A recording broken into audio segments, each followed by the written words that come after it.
Okay, add to the stream. So here I am, and I'm waiting for Kata, but it keeps telling me that she needs to connect her mic and her cam before I can add them.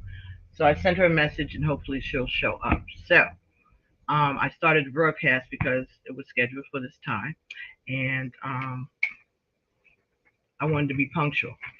And we have been trying to do this, and it's showing me that Kata's here, but her device isn't connected, and I don't know what else to do.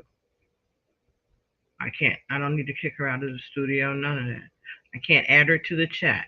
This is my first time doing this with more than one person on my live stream. She's done it before with she and I were together. But let me see. Um Shift +2. Let's see what happens. We can have two people here. All right. Shift +2. Okay. Shift 2. Shift 2. And I know. All right. Maybe when she gets here. I don't know what's supposed to go on here. I don't know why she can't get through. Mm, let me see if she's on. Okay, there she is. Okay, okay, okay. I see you. I see you. I see you. I see you. All right, so we're gonna add you too. There we go. Hold Okay. on. Okay, my goodness, 2 minutes and 11 seconds it took for us to get that together. Folks, Salutations. salutations. How are you doing? I am well. Thanks for asking. So we're here Set you here. because I wanted to do something different. I wanted to say some things. Wanted to discuss the happenings, and also I wanted to share this new deck that I ordered that Kata actually got as a gift from her girlfriend, who happens to be visiting her today. Right? Can we say her name as you want us to identify? Hey, Tana. Hi. Beautiful. So Tana is here, and she didn't know that we were going to do this today. So what we're going to do is being nosy. We're going to get energy for the current event that is going on right now that everybody's talking about between Will Smith and Chris Rock and Jada Pinkett Smith. So, for those of you who don't know what's going on, um, the other night, Sunday night, was Academy Awards night, right? And Will was nominated for an Oscar for his portrayal of um, Serena Williams' dad, right? King Richard. That's the name of the movie, right? Haven't seen it. Probably might see it, but anyway, Mhm. I like Will Smith, but I haven't seen all his movies. Fourth of July, whatever it is, I know, but some things I have seen, and of course the Fresh Prince of Bel Air. Chris Rock is a comedian, and he was the host of the um, Oscars that night. He was hosting or introducing the next award for documentary, I believe, that was ended up going to Questlove, I believe. But anyway, so it's a wonderful evening. Um, Whoa. um,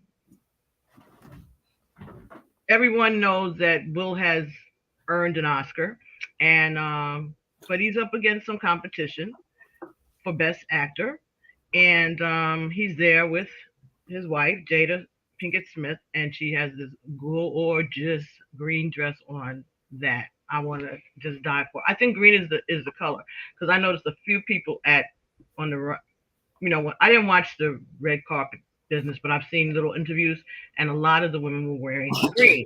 So that may be something to pay attention to also for this year.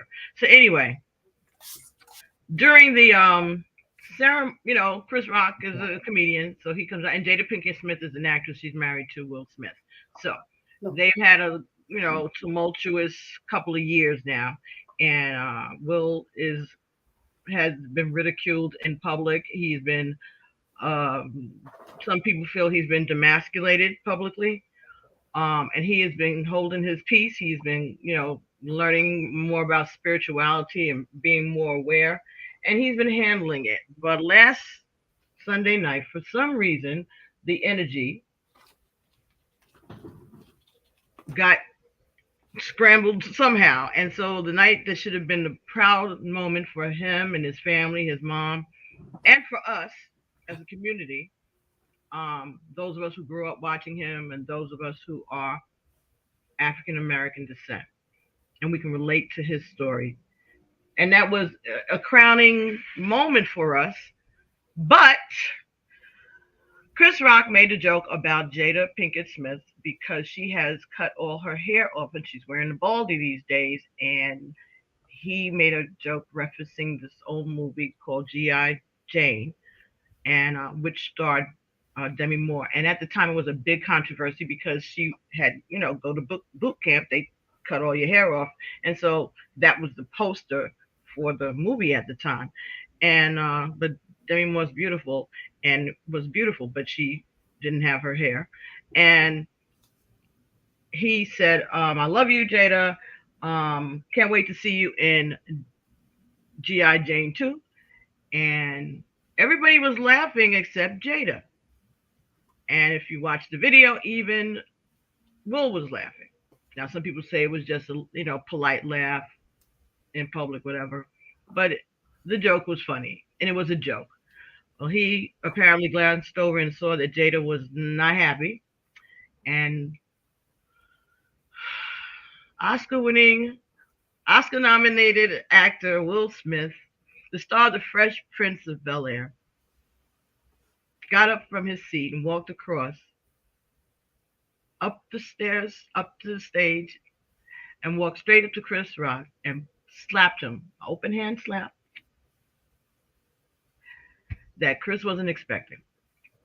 And then he turned around and didn't even look back for fear of nothing, and walked back and sat back down, and then proceeded to curse Chris Rock out using the F word. And a lot of people didn't hear it. It wasn't intended to be heard because they turned off the feed in America, but the Australians did not turn off the feed. And that's the only reason we know what Will had said. And Will told him to keep his wife's name out of his mouth twice with the F word. So later on that evening, sure enough, Will Smith won the Oscar, which was wonderful, well-deserved, beautiful moment. I haven't even seen the movie, and I already know he deserved an Oscar anyway because he's just good, right? He has some flops, but he deserves it. And a few years ago, he didn't get nominated for an award. I think this was in 2016 or so.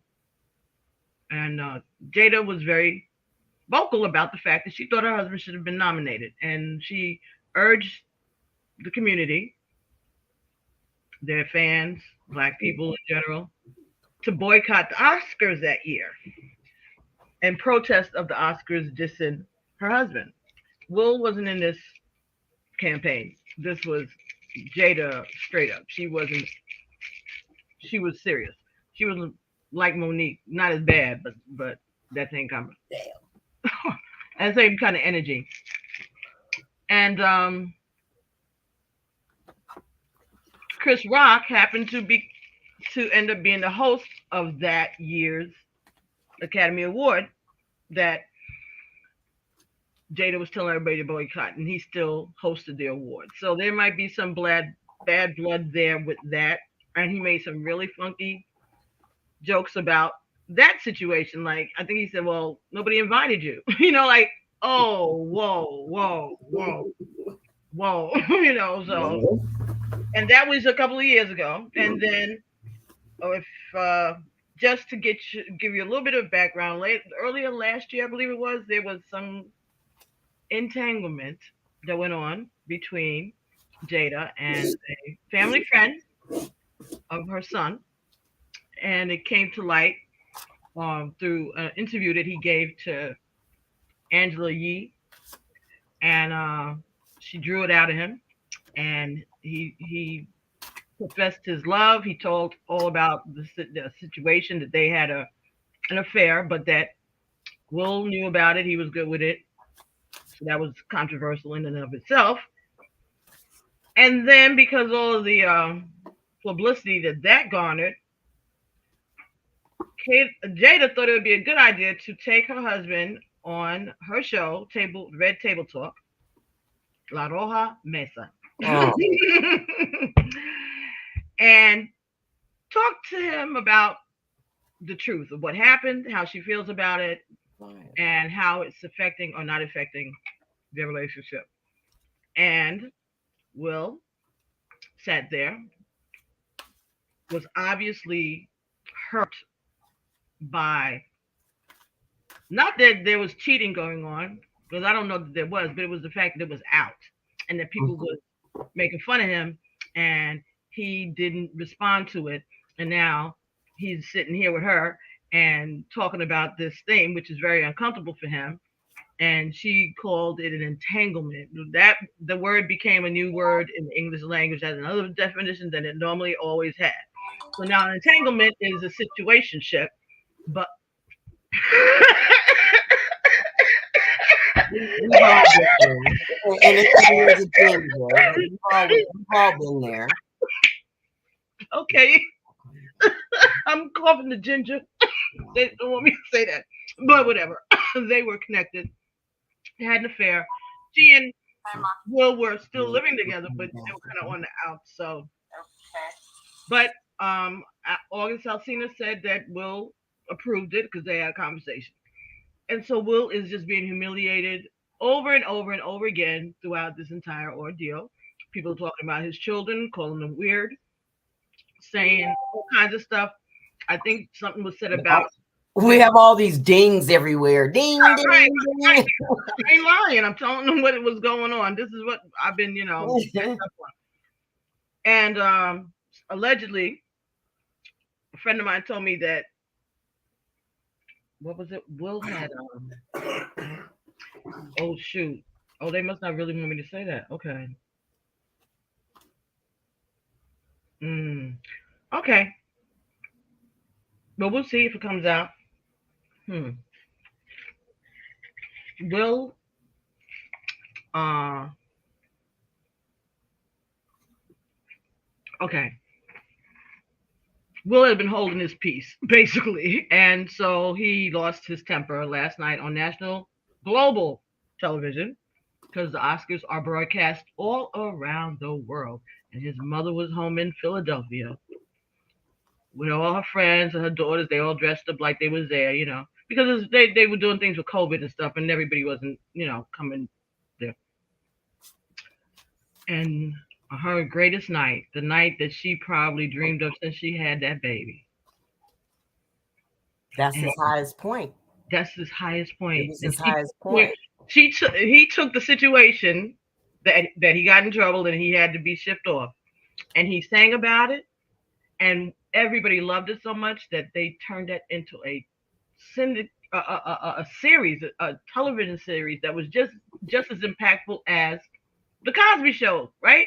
Because there was this kid living with not his parents, like a lot of us grew up living with aunts and grandmothers and grandfathers and things like that. But he had a stable family situation. It was beautiful for us to see, and he's made wonderful movies since then. He has taken his career higher than his mother Beautiful. probably ever dreamed of. And here she is seeing her child. Oh, yes. Now that, just as a mother, my heart would have been broken because this is a monumental moment in our lives, and now it's going to be a meme. It's going to be till the day he dies. That's going to be on his obituary. And Chris Rock's. Yeah. That's serious. Yeah. But that's why. But who, at this point, I have to give it to Chris Rock. I have to give it to him because he stood in his own personal autonomy of who he was. Yeah, he didn't react to he didn't overreact. He did give a reaction, but it wasn't. He didn't overreact because his reaction was that of he acknowledged what happened. Humbleness. Still, Will Smith, it was humble. Just slapped the shit out of me. That's what he said, right, on national television.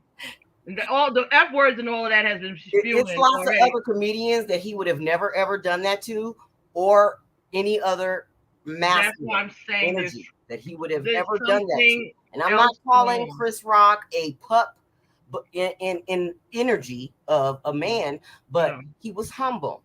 Okay, he was humble when he said, "Okay, man, all right, dude." It was just a joke. It was a joke. But Will Smith wasn't having it at that moment. So I have been listening to the little videos and stuff.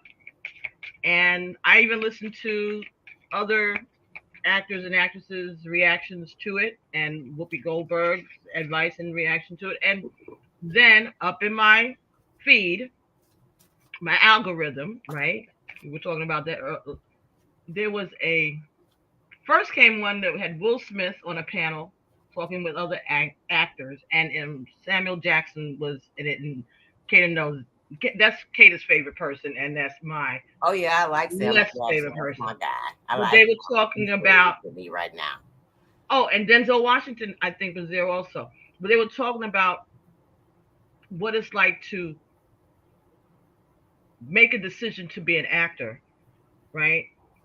And then another video came up with other actors, male actors, they're all men, sitting at a table again and talking about everybody has different methods, right? To do their roles, right? Sometimes you enmesh yourself so much with that person. Like one actor says that when he feels like he can't be inspired, he actually sits down in character. What did I eat this morning in character? What was I thinking about? It's like he's trying to like assume the role in his self, answering these questions to himself, how this person would answer, what their moves would be. So that's a method that they use. Some people use different ones, but they were talking about also after the work is done, you have to separate yourself from this energy now. Yeah. And it's hard to do that, I'm sure, for some actors. So, and if you got something else going on, because remember, these are portals, right? Same energies that's doing all of us. And when you manifest stuff, you bring it into yourself. Right. Apparently, Serena Williams' father, who he portrayed in this movie, was a bit of a tyrant from what I've read. I haven't seen it, but I heard that he's pretty, you got just like Joe Jackson, they accuse him of being a child abuser. I don't know if it's like that, but it's tough. And it's, don't take no stuff and always defending his family. And that's how come when Will Smith finally apologized, he did not apologize to Chris Rock. He apologized to the Academy, to the other nominees, and to everyone who was watching for losing his temper. And he mentioned that Denzel had said to him, when you're just getting ready to have a victory, that's when the devil shows up. And that's what happened. Will fit into the energy. Now, what Whoopi said is that when you are up for the Oscar, now remember that Monique was talking all that stuff about how they didn't pay her, so she wasn't going to promote Precious because she only made $50,000 to do the movie. And for you to go to Cannes Festival and all of these other things that they have around the world, that's part of what the actors do so that they can promote the movie and get the Academy members to vote for them. You go smooth up and, do all of that. And she felt that wasn't part of her $50,000 fee. And if they wanted her to go, they would have to pay her. And most actors don't do that. They just, okay, the studio needs me to promote this because I want to get an Oscar. But she said she didn't do it, and she ended up getting the Oscar anyway. So, but she got mad because they wouldn't pay her to go. And then they even offered, like I think she said Oprah called her and offered to fly her and her family to the Cannes Film Festival, where the hell it was, Italy or somewhere. And she said no. Because it wasn't coming with pay, it was coming with the transportation, accommodations, and all that. But she still wasn't getting none of this, right? Right. So that's where her problem started, and that's why she said Lee Daniels said that she was difficult. Anyway, Anyway, getting back to the real controversy at hand, because that was 4 years ago, and she's still complaining, and it ain't gonna stop. But that's my opinion. Um, but Chris Rock didn't address it at all that night. Will did come up with another apology, which was directly for Chris and apologizing. Jada said something that, violence is never acceptable, whatever, whatever, whatever. But the night went on. Chris went to a party afterwards. Jada and Will went to a party afterwards. She even had a costume change between winning the award and getting out on the red carpet to take the pictures with the Oscar in his hand. And they look great. They're fine. But again, these are actors. So now on Chris Rock's end, he made a movie years ago called Hair. Good hair, right? And where he talked about the importance that women place on their hair, right? And there's even a very lengthy scene with an alopecia patient where he talks to her at length about how important hair is and how it affects our self-esteem and that kind of stuff. This whole movie is about the hair shows in Atlanta, the beauty parlors, the putting perms in children's hair. Now the reason, you see, narcissists work right in front of our faces, the ones who are celebrities, the same way they said that R. Kelly told on himself and Bill Cosby left hints in his albums and stuff. Mr. Chris, his wife was a beautician, and she was taking care of him as he was a struggling comedian, right?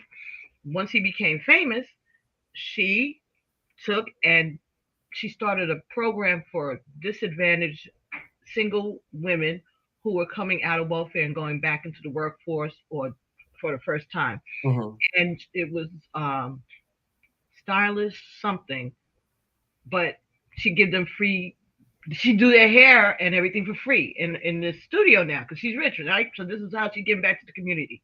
So they have a program with girls who are going from welfare to work, and they would come to her beauty parlor and get their hair. That program. And give them clothes and stuff to wear to the interviews. And, starting your first month at work, you need clothes, stuff. Right. So she's helping them. People are donating and stuff like that. This is a thing. This is a thing. But your husband makes a movie about hair. And he's basically saying, which is what he was trying to get across. He didn't want his wife to have his daughter's hair as perm. He's one of those guys, right? Wow. So in order to win the argument, right? You monetize your pain, right? Mm-hmm, mm-hmm. Now, I say that because he made this other movie a few years later about this guy who was married, but he came across this girl and she caught his eye, and now he's fantasizing about having an affair. And then right after that, him and his wife got divorced because somebody caught his eye and he had an affair. So, oh wow! So living in they lived there, just like all of them. They manifested from that. They're right. He's trying to express what he wants to say without, because that's what comedians do, right? Mm-hmm, mm-hmm. They express things that we are too scared to say, what we're thinking. But this is what he's thinking and what he's trying. So he's trying to subliminally tell his wife stuff or make a point through the media. So, see how many people agree with me about the movie Hair? Oh my God. See, I was right. See, that's manipulation. Right. But again, they're all narcissists. They have to be because they're actors, right? They have right, but everything kind of falls within line because we had the Crown Act. Mm-hmm, as far as the African American hair and the all of those things come into play. But that came into play after he made that movie. He made a big impact. He's impactful in his lane, and Will is impactful in his lane. I'm just saying that Chris has some issues too, right? He has some issues too, but he's a comedian, and people and that joke wasn't even bad. It was actually funny, and it wasn't that bad to me. I actually did not watch the Global Wars. I don't really kind of participate in those too much, but I do see some of the same types of things and similarities within, It comes. I didn't watch it, and I used to watch the Oscars every year when I was little, but I haven't been doing that for a long time because I was working and things. I got away from that habit. Dang, but I knew that Will Smith was up for the Oscar, and I said, "Oh damn, I missed it." And when I went to look at it, I saw all of this controversy. Like, what happened? And I saw the video, and I was like, "Wait a minute." It was surreal, like 9/11. Like, is this an act? Is it an act? Number one. And I hope. Listen, you know what I mean? The smartest thing for both of them to do would be say, "Ha ha, April Fools early. We was just acting, even if it wasn't." Because that will save their asses right now. No, it's not. I know they're not, but everything has its purpose. Because there's still people who think it was happens by chance. You know, it's a lot but of. There's other issues going on. There are other things going on. Anyway, what I was going to do is get an energy to see what energy Will was in now, and what energy Chris is in now, and then I'll get a card for Jada out of the Goddess deck to see what her energy is in all of this, because I have another opinion about Jada. I mean, why am I doing this to you? Hey, you got an opinion about me? Well, let's get into that. Not just kidding. So I'm going to do that, and then we'll talk about the hip hop queen. Okay. That, right? All right. So let's see what energy first for Mr. Will Smith.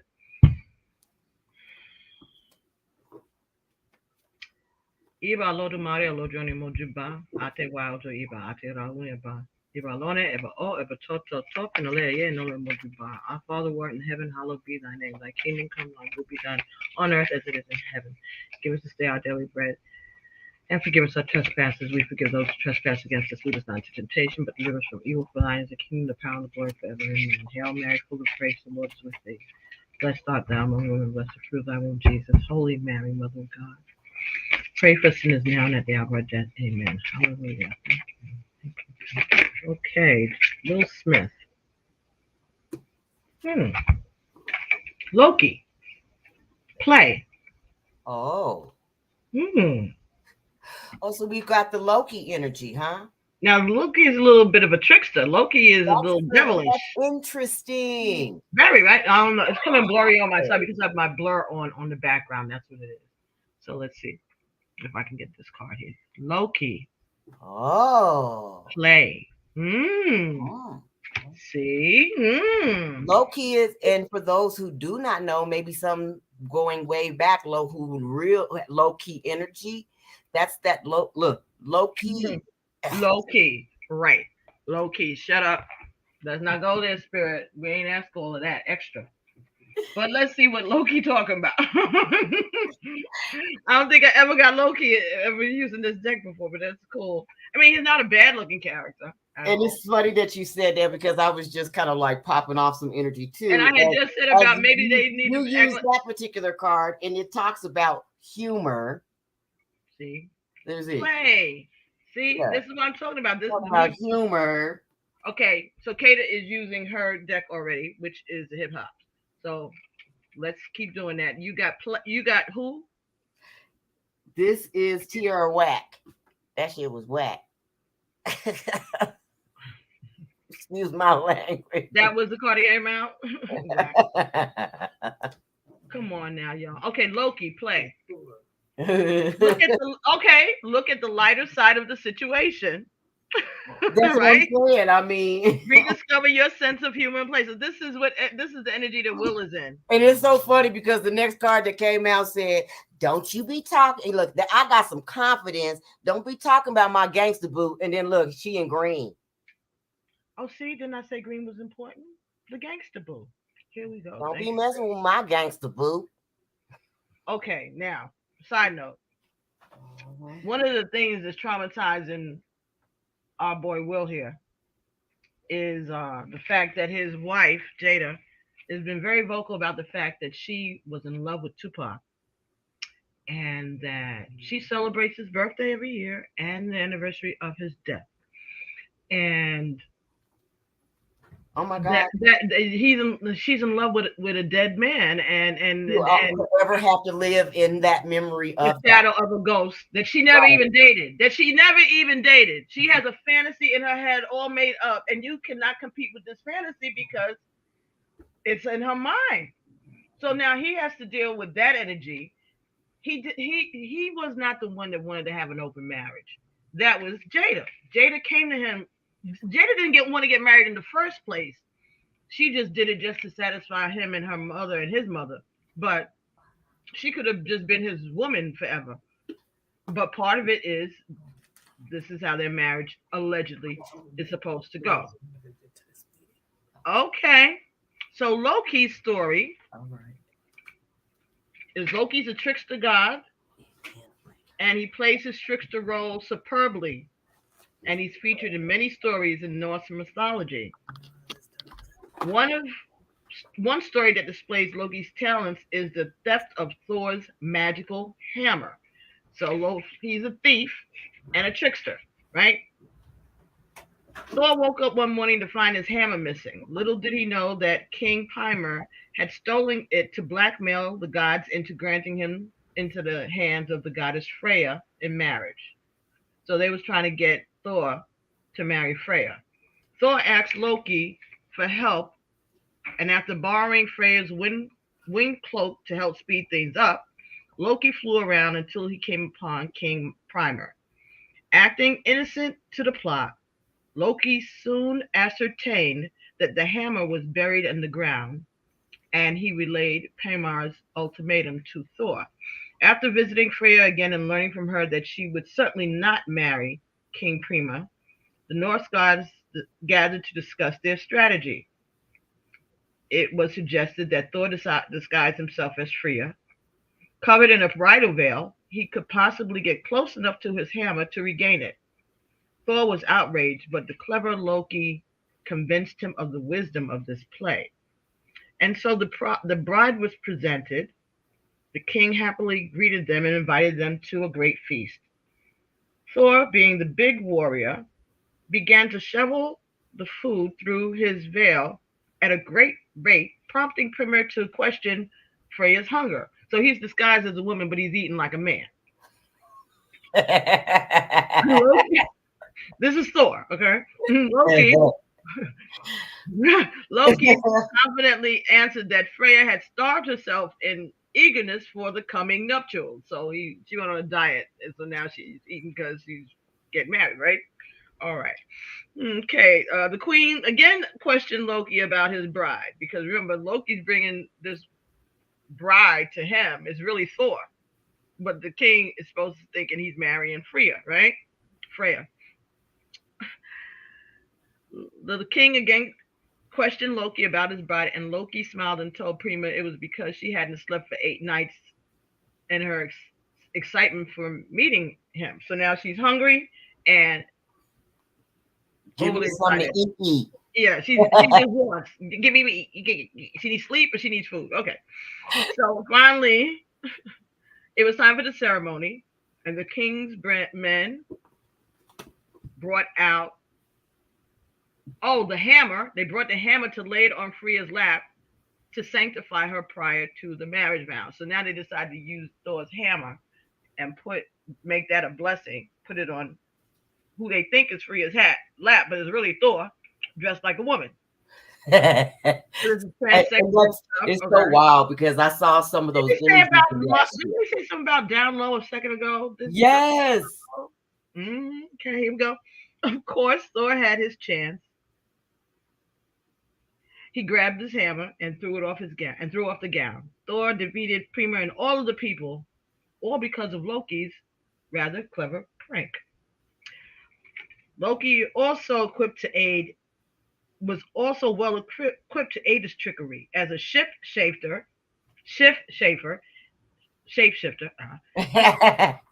Okay. He had few rivals. Stories claim that he can change into a seal, a woman, a fish, a horse, and even a housefly. Ooh. So that's a fly on the wall thing. Is Loki gathering information, taking it back to the ops. It's wise to take a leaf out of it's wise to take a leaf out of Loki's book and find a way to laugh at your troubles. All right, so they're telling him to laugh at his situation. That's what it is. It's a great talent to find humor in any circumstance. Call Loki. Should Loki call you, look on the bright lighter side of the situation. There's always one. And ask yourself, When was the last time you actually laughed, played, or did something downright silly? There's much freedom in this. It's not nice to be tricked if the outcome is cruel rather than character building. Loki did at times stretch friendships, and at these times did not come out the victor. There are also a big difference between light jesting and making fun of someone. Mm. Ridiculous, ridicule just to hold up ourselves in the shadow side of play. Ridicule just to build up ourselves is the shadow side of play. It tears others down as well as ourselves. Wow. Yeah, because you're poking fun of this is what things, he was laugh at your pain. Yeah. Look at spirit. Look at spirit. Yeah, laugh at your pain. Another shadow side is expressed when rather than showing real emotion when things are not going well, we smile through it, masking our true feelings. That's what he said in his apology about holding on to stuff and smiling through it. Are we recovering a soul wound or the expression of a healthy emotion with too much play? We must be true to our emotions and ourselves, not cover them up with jokes and false laughter. The symbols are snakes, horses, and a man that's bound. That would be maybe the Pisces, the hangman maybe, or could be the Eight of Swords also. Should you want a little mischief or play in your life, why not invite Loki over? Wonderful day to honor Loki is April 1st. What the hell? Didn't I say they should make believe that this is a fool's joke? But you can invite more fun in your life whenever you need it. Go outside when it's okay to make a bit of a mess. Shake up a can of soda and open it. It'll squirt all over the place. Call Loki as you do this, and he will love it. I just heard be light of heart, and be light Loki, of heart. Loki, I call Loki, Loki, Loki. I call thee thrice. Show me your laughter and be nice.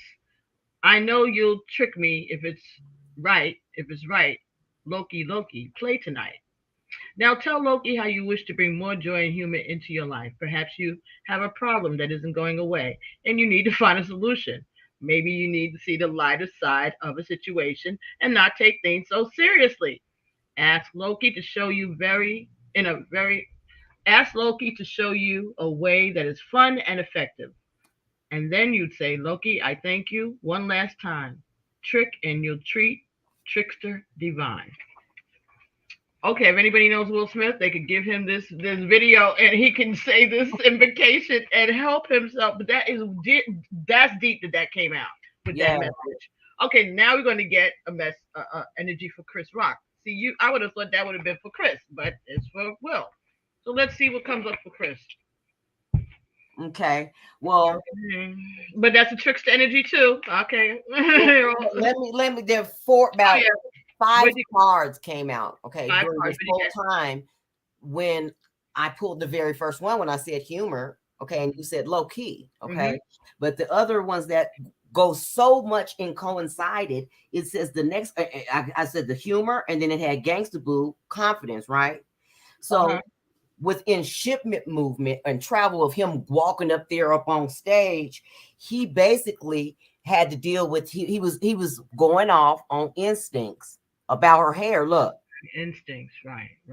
He was going off of instincts. He read her body language, right? And so the next one was there's some things that's going on at home because she's got these things that's going on. Look, Spinderella transition. And there's that green dress again. And I said, and then green is the color. That's kind of greenish blue or black or whatever, but still, Spinderella, you have to look at that. Spinderella is transition. She does spinning records. Now, the record is basically kind of like that Saturn energy. Okay, that's karma. Something's going on but like from the past, like yeah. Well, because she's sticking around with Tupac's ghost too much, and then she said something about having sex with Will is a lot of work or some shit. I don't know. I didn't even watch that. My friend told me about that, and I was like, I don't even want to know. But she was complaining on the Red Table Talk about allegedly. I saw clips, not clips, but I saw captions on some videos about it, and I was like, no.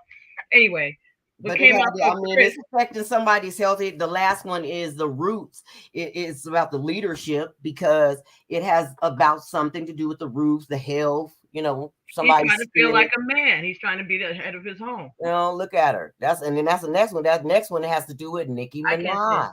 Let me see. Leadership. Leadership. Nicki Minaj. Okay. So this deck has all hip hop queens. Right, all women. Right, all hip hop queens in this particular deck. It's an oracle deck in honor of Women's History Month. That's why I bought that for myself. But Jada, like I said, had gotten this gift from her girlfriend, who is watching. Right. Well, Tana has taken off. She had to go back to work. Okay. She works that close by. Okay. Yeah. Well, she has her children and her family and stuff like that. So she had to go. We're saying stopping by that the energy for Will is humor, which matches with Loki. Mm-hmm. And then you said, what else were the other ones? How do you read that? What is the message that you get from? The message was coming in. It was just saying that it was humor, confidence, going off of his instincts while he was moving through this transition with her at home. Mm-hmm. All right. So there's things going on at home that's affecting him. And right. What made him act like, because his mother said she ain't never seen him go off like that in her life. Now he did slap a photographer last year. Yeah, but I tried to kill him. Right. Normally that's not a but response. I don't know. But some people break people's cameras, like Alex. No, I mean normally that's not a response that you would expect that someone's going to try to kiss you. Kiss you, right? It's one thing to take a picture; it's another thing to kiss me. But he's a fan. But Will wasn't having it. But again, that's about those rumors that go around about Will, right? No. So he's trying all of these things that he has to defend himself about. So it's a lot of pressure. It's been a long time because we didn't, during the pandemic, because everybody had a chance to just sit back and see everything on Twitter or see everything on Facebook. And for 2 years, all he heard about was August Alsina and entanglements. And now it's stressful to have sex with me or whatever that. That's a lot. That's a lot. And then they talk about his kids bad, everything. And he has been living in a fishbowl, which he chose. And he's been doing a good job with it. But I think because I've seen him doing videos about, taking responsibility and awakening and giving good motivational advice to people. He's an icon. He's a star. And what he did last night, Sunday night rather, tarnished his reputation, disappointed his mother. As you're saying that, yes, I feel that he feels like he's been emasculated. Before he even did that, That's why he did that, to try to reaffirm his masculinity, because he's tired of people. Because we don't know what happens at home if somebody disses her in public and he don't say nothing. Because there's some people that if you out and you with your friends or your family and they say something slick about your spouse and you don't say nothing, you're gonna have a fight when you get home. Yep. So at that moment, he made a decision. In my opinion, it was wrong and it was hasty, unnecessary, uncalled for. But again, we don't know what is happening within him. So I'm deciding to try to see if we can find a way to help heal the situation. And that's why I wanted to do this reading. Jada don't got no energy for Will Smith. She ain't feeling him at all. He's a fly off the side of the house as far as she's concerned. I'm not going to participate. It's not that I don't have any energy for it. It's just that my energy is that of a little bit deeper into the esoteric of it. I'm not gonna. She's over it. She's over it. No, there's other things that we could be focusing on. And they just Biden, regardless of what we may think of him, Biden just signed in and said that Emmett Till, there's an Emmett Till lynching law that now makes it outlaws lynching, as if that shouldn't have always been, because is a murder against the law, assault is against the law. But some folks need to know. And so there'll be, I guess, different penalties also that will go along with a hate crime and other things like that. I didn't read the bill, but it's been something that they have wanted for years, decades, and finally President Biden did that. And Cato is very happy about that, as we all should be. And we have to give thanks to Emmett Till and his mother. His mother showed the world what evil looks like. And last past week, we have been celebrating Women's History Month and International Women's Day. And the the nomination of the first Black woman to sit on the Supreme Court. And we were dealing with that all week. And then we were also dealing with a war that President Putin over there in Russia has started with the Ukraine people, unprovoked, unnecessary. And we are having issues with internet across the world and all kinds of stuff. There's a bunch of finessing and, finessing and here is the Oscars. We ain't had a host in 2 years. We ain't been in the big plays. Everybody got their wine, their champagne. They dressed up at home. We've been facing some resistance. Right, but we celebrating Questlove. We celebrating Will Smith. We're celebrating all of these people. Sidney Poitier. We're using in memorial. Yeah. And the Academy finally let a Black guy produce the Globe. What's his name? The for the Globe Awards. No, he did the Oscars too. Yeah, the Black guy. I mean for the no. That's a big thing too. It was a first. They never had a Black guy that was the producer and director of the Oscars. This is big. Right. But that's what I'm saying. I don't fall into any of that. I try not to even feed into that. Well, I didn't know about it until I started watching this stuff about them, and they mentioned that the things that were affected, because everybody's nomination had like a little shadow over it now. Right. But I think it was because the last year or so when they did do their performances and they gave out their Oscars. I think it was because of once I found out the number per ratio of how many people they let in there with our African American people in there, and I was like, what? Right. That's a thing. And you're like, every time you win an Oscar, and every time you win an Oscar, you become part of the board, right? The boys in the back of the good old boys in the got it. So but every time a Black person now has won an Oscar, that's another voice on the board. You get to vote, right? So now we have Whoopi on there. We have Denzel is on there. Sidney Poitier was on there. Danny Glover, maybe. There's a few people who have Oscars. Not a lot of us still in comparison, but they ain't really they gave the first Black person, Butterfly McQueen, right? That's her name? No. The first woman to win the Oscar for Gone with the Wind, she played the maid. It's not Butterfly McQueen, is it? Yeah. Oh, yeah. Oh, the one that always talk like, she was I liked her. No, that was her. No, the other Butterfly McQueen is with the little baby voice. That was the one with the baby voice. But I'm going to, and I know this. See, this is what old age does to you. Because I know the woman's name. I'm going to say the name of the woman. But she was the first one. And they didn't even let her into the building to accept her award. She won it, but she couldn't come into the same space where everybody else was sitting in order to make her acceptance speech. And here we are all these years later. And I know. But that was the devil, the negativity, that energy, that toxic masculinity. Yes. Is trying to make its last stand. Yeah, the ego is puffed up. But Megan Thee Stallion, she also. Oh, see, I didn't listen to anything she said. I think that she did. If I'm not correct, I could have swore I saw something in there of her. She's the first hip hop rapper, female rapper that they've ever had be one of the hosts or something. She gave her an award, I think. Let me see. All right, let's see. For Going with the Wind, Hattie McDaniels. Okay. Hattie McDaniels was the first Black person to win an Academy Award, and that was Going with the Wind. You may not ever get to see that at this point whenever you see this video years from now, because they had some kind of cancellation on Going with the Wind.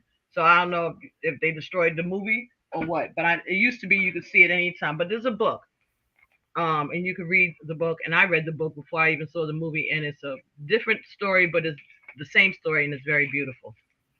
So anyway, the energy that came out from my friend here, Mr. Chris Rock, was Odin.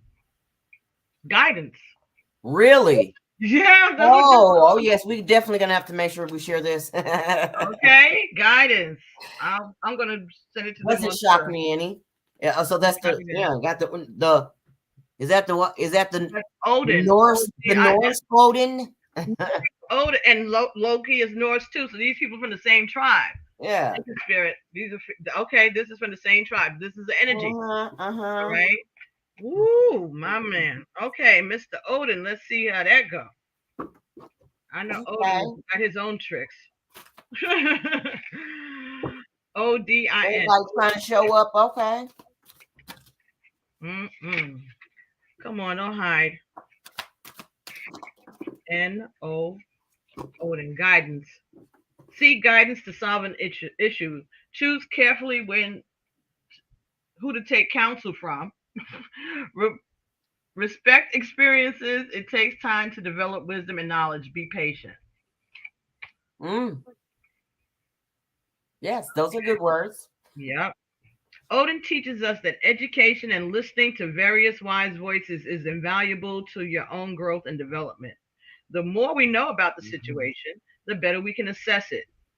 Research is rarely wasted. It also suggests that you can find wise teachers among those with direct experience regarding your situation, or those who have had many years of experience at your task. If you need guidance in any, yes, that's what it says. I'm not lying. This is page 103 in this book, The Gods and Titans. Okay, I'm not lying. This is what it says. I hear you. Okay, if you need guidance in any situation, Odin is a solid choice to turn to because he can guide you towards the answers that you need. Okay, let me go back here. Okay, him and Thor had problems too. Odin is the most honored of all the ancient Norse gods and is referred to as the All-Father. Because of his position as protector and leader of both gods and humans, he considered the wisest of gods, the thunder god. Thor is probably the most well-known of Odin. So this is Odin. Odin is Thor's father. And you said that it was thundering there earlier before we started the podcast, right? Or the live, I mean. Yes. Okay. Odin has an interesting duality as he is both a god of war and death and a god of poetry, storytelling, and intelligence. Warriors honored him before battle because they hoped to enter his halls in Asgard if they died. Fathers and teachers too honored him in the hopes that they would be wise and protective for the children in their care. Those who wished to glimpse their futures or gather wisdom through an oracle could use runes. Okay, Odin created the runes, which are a series of symbols often carved with bone, wood, or stone. The mighty Odin appears in many wonderful stories with the theme of gathering wisdom and accepting wise guidance. Odin is often displayed with only one eye. Oh. So the Cyclops. That's a slap, right? The one eye. You guys slapped it. Okay, so the Cyclops. Okay. Cyclops is that. And he exchanged the other eye for a sip of the well of wisdom when he was traveling to the world tree, a place of connective power. Okay. And a few minutes ago, before I was just flipping, and one fell out and it was saying connectivity. Okay. So that's confirmation. Okay. This enabled him to see far, to know much, and to listen to all the stories of the world. So when I was just saying that, I just thought of the fact that he was being watched globally. Like he was connected to the world, the world tree of internet connection that witness would happen. So while listening to other people's wisdom is necessary to gain perspective and to choose what action to take, and he chose patience. He didn't choose violence, right? If we only take the advice of others and don't listen to our own guidance, we may be giving our power away. Also, it is possible to read too much or to continue to gather information when the time is right to act. Imagine if you consulted a couple of books and videos on how to ride a bike, but never took action to actually get on the bike and learn how to ride it. So its symbols are the horse, a eight-legged horse, okay, runes, a slipner, which is a spear that never misses, Gungyar, the sun, a one-eyed man with many names, Odin and Woden. And Wednesday is Odin's day. Wednesday is Odin's day. So the invocation is to draw his rune on a piece of paper. So you draw Odin's rune on a piece of paper. Underneath the symbol, write what you specifically need guidance about. Hold the paper in your hand and say, I call you, all Father, Odin, the seeker, the traveler, the teacher. I seek wisdom and guidance as you once did. Connect me with my own wisdom and the wise guidance of others. Send your ravens to advise me and protect me from my journey to knowing. Shut your eyes and relax. Allow the form of Odin to come to you. Do not force it. He will come to you in a form that you will be happy to accept. Perhaps he will be on his horse, or as a raven, or with a wolf at his side. Whatever form he takes, he'll protect and calm you, and he'll give you guidance.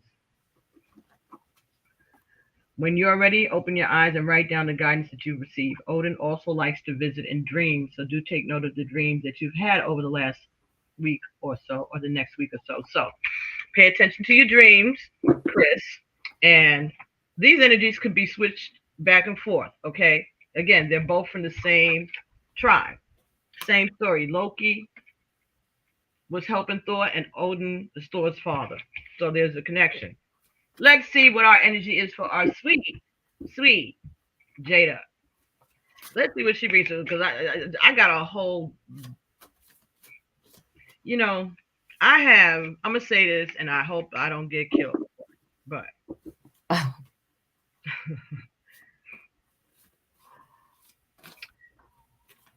I think I did a reading on Jada before, when that August Alsina thing is, and she's got a little bit of Hoyoka energy. She's a little Loki herself, right? She's a little devil herself, and she has put a lot of pressure on that marriage and on everything that's being done to her specifications, pretty much, it seems. And she has, whether she meant to or not, her energy has affected Will's energy in a negative way, but he has been able to withstand it and overcome it and move through it because he loves her. They both been both of them be Lady of Rage. Like, here's Lady of Rage fight, and then we got Roxanne. She got some boxing club, and right. It says defense. Right. So right, she was mad, and Will was defending her. That's right. What happened. She got pissed off because she didn't like the joke. Look, it was crazy because look what's at the bottom. The inspiration at the Globe Awards. Lauryn Hill. So it was just like nothing even matters anymore. Kind of like, fuck that. I'm about to go up here. You know what I'm saying? Yeah, we have been trying to refrain from using too many curse words because we don't want to get. Use my language. I don't want to get monetized. Right. Listen, the things that have been said over TV over the last 5-6 years, I can't even believe that stuff because I can't believe that he said that either. Because I was just like, oh my God, is he saying this on live TV? Or is this what they're doing? Like, right now, like I'm doing. So let me clear my energy. Don't be trying to. What is that? Oh, look, let me spray. Jada. Magic. Is that the Morgan Fay? Morgan Le Fay. Magic. Okay,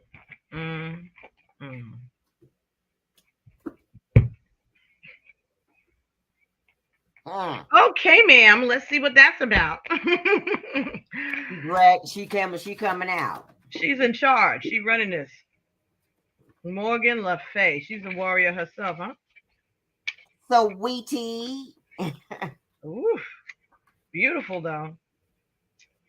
Okay, so Morgan, you have power and it is real. Because our friend was asking me, he says, how does she control him like that? I said, no, stop. You know what it is. She got trying to put everything in order. and power. Like, she got the whip appeal. Knock it off. She puts his emotions in check, and he was in love with her before he married her. Just like stupid ass Kanye wrote Gold Digger. He was in love with Kim Kardashian. If you watch that's Kim Kardashian.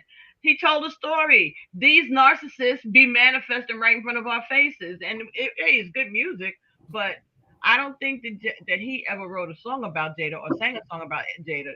Well, I mean, they've been on the defense, but it's about healing. So it was. He always wanted her. He always was in love with her. He didn't know about her. What do you call it? Like potentially her thing with Tupac because it wasn't a thing, but she's in love with a dead person. And that's a lot for him to carry along with everything else. Because how can you ever win against a ghost? His passion, he had too much passion. He was using his wand a little bit too much, fire, passion, Okay, so let's see what is going on with Morgan. He was passionate about, taking that step. Legend of Avalon. Trying to get it clear because I got my background on. That's okay.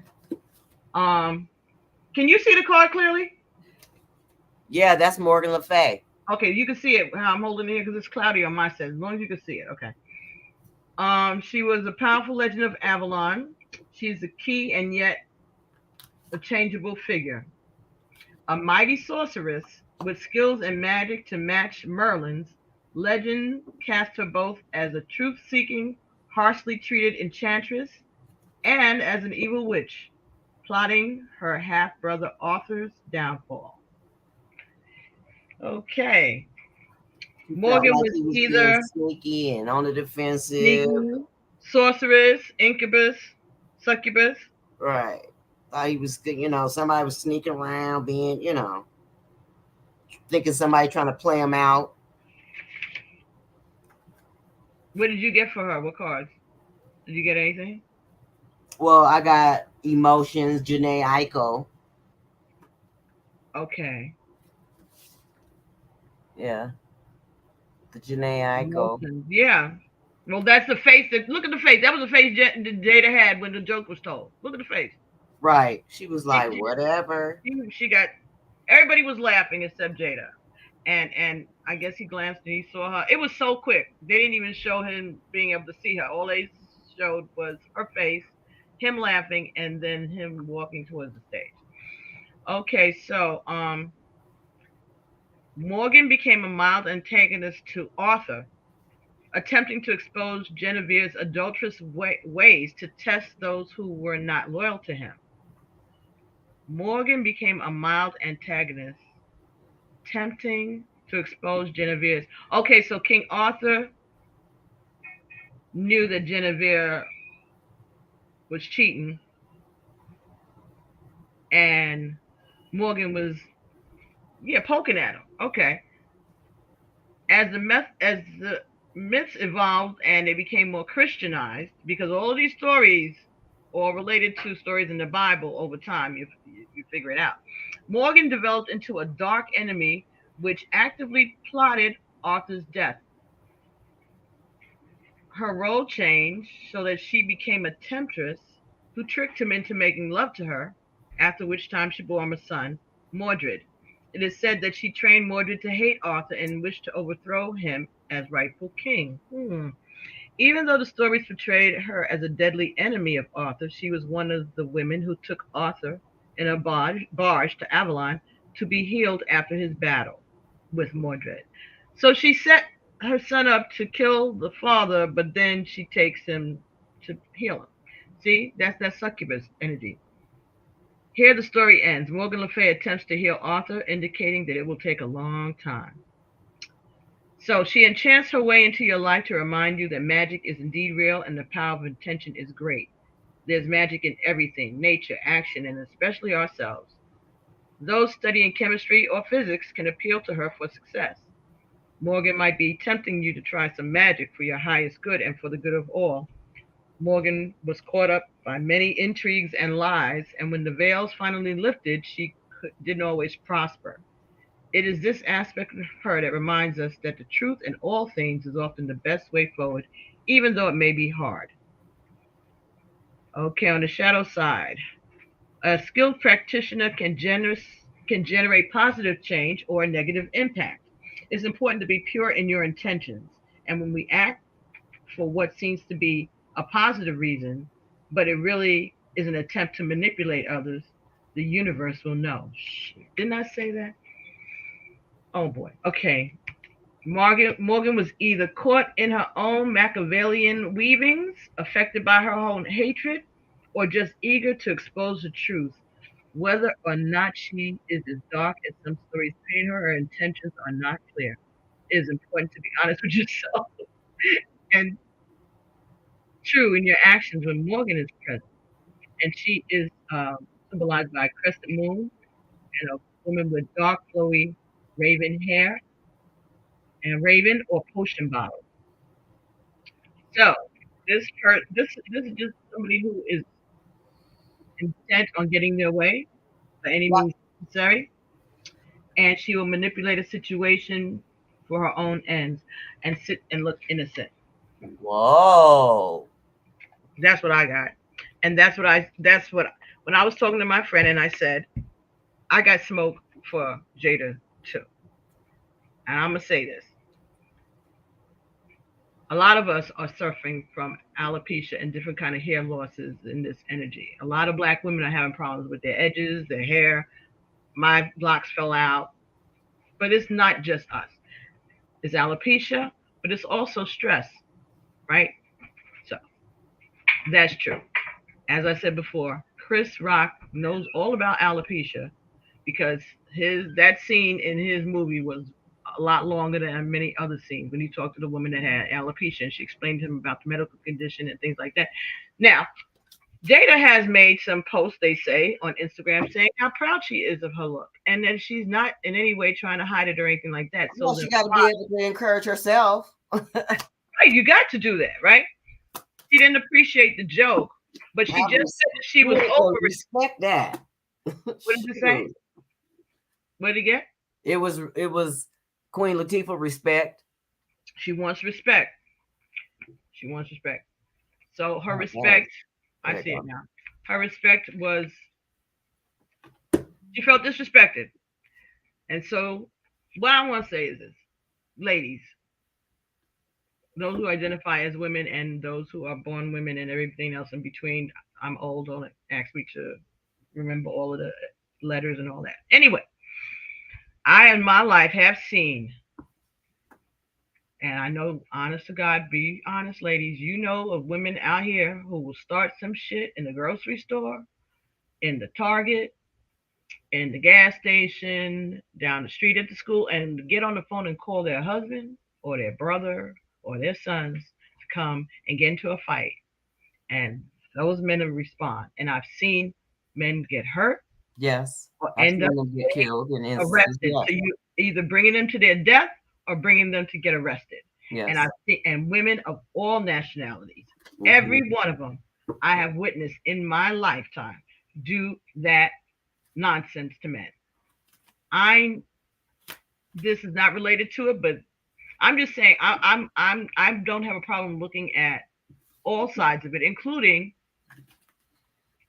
Jada's. Even though she was the victim, was she really? Was she testing him? Because we don't know what goes on behind the scenes with these people. Right. Well, someone says that they were already looking some kind of way. You know what I mean? Before all of it had even occurred.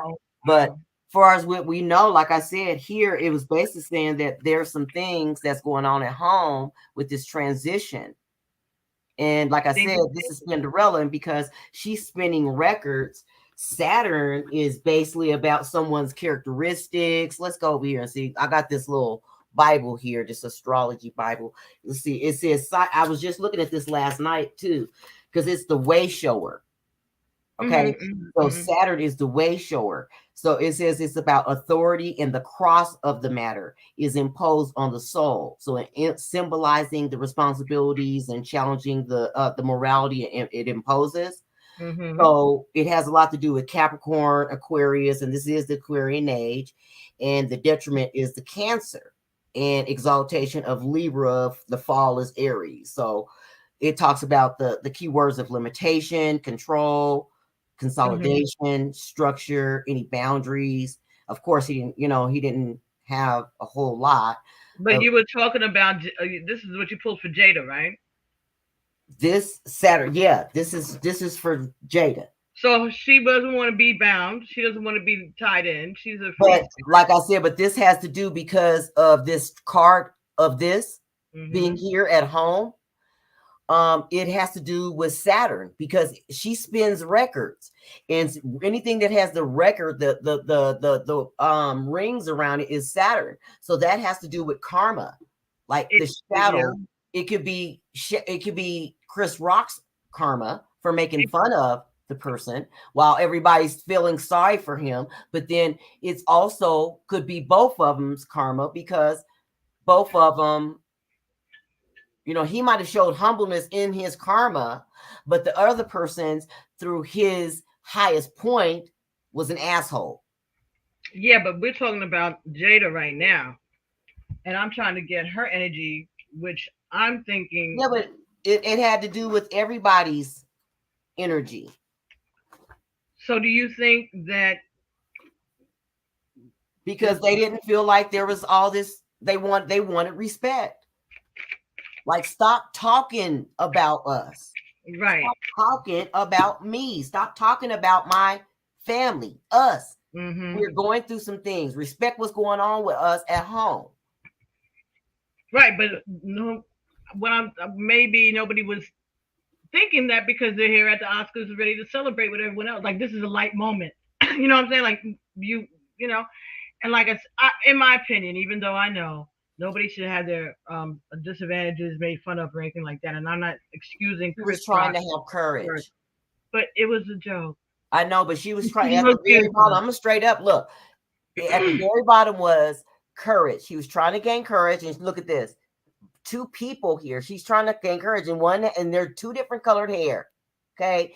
And then not even just that, on the top of it, it says the tenacity of him. Look how she's looking. That's Trina. I'm the baddest bitch. Excuse my language, because that's her. She's very resilient, and she's trying to adjust to this tenacity. Look. Like, why would you do that? Okay. So anyway, the name of this deck is the Hip Hop Queens. Right, and it is an oracle deck, and the box is beautiful. We have Little Kim and Cardi B and Left Eye and Mary J. Blige, I believe, are the faces on the box. I think those are the people. And this is by Monica Anahanu, Ahanonu, and it was written by Kathy Iandali. Hip Hop Queens. This is the book, the box that comes in. It has it's connected, right? Like a casket where you could put the deck here. Has a beautiful little ribbon to help you bring the deck out, and then it closes on itself, and it's really hard. Comes with a guidebook. The one I got comes with a guidebook, and it's laid out alphabetical order and colors, right? So, what was the last one that you got? The respect. The one with the 2 girls in it? That was the one with, not the one with Queen Latifah, the last one that had Remy Ma? Yeah, Remy Ma. Why do I know these people? Go ahead. She's coming in because I done shuffled her back in there. Okay, no, I just wanted to know what her name was because I'm gonna look up. Yeah, that's Courage. That's Remy Ma. Courage is Remy Ma. Okay, so that's conviction, bravery, defense, challenges, and resentment. Yeah. So this is what she is talking about. Yeah, excuse me. God bless you. This is about honoring your inner strength, and to roll with the punches and hold your head high as you brave whatever storms may come. So that's what her advice is. Right. That's what I said. She was trying to, for all of them, I think, even have the courage to go to that event. Wait a minute. Okay. She even had a costume change after the slap. Okay, so she was good, and she looked beautiful in both of those looks. The first one was a beautiful green, gorgeous gown, but it had like a big train, bubbly and everything. Well, she had and just she changed into a gold. That she had this long balder spot right here at the top, and I think that's what I heard, that she had went and did, showed a video of herself doing that so that she didn't feel uncomfortable. And then, here it is that you got to show up. You know how we are about our crown. It's like, come on. It's 1 minute that your stuff is like that, but why right here straight across? And then you have to show up to somewhere. It's my party. It's an event. Yeah. But the thing is that she has been putting, even though she's trying to encourage herself, and we know Chris Rock is a man, first of all.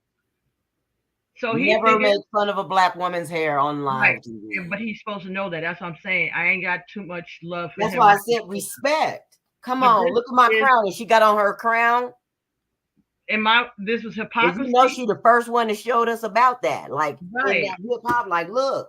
This is about Chris's hypocrisy because he knows better and he's being manipulative. It's about Will trying to stand up for himself, right? Because he's dealing with a manipulative person.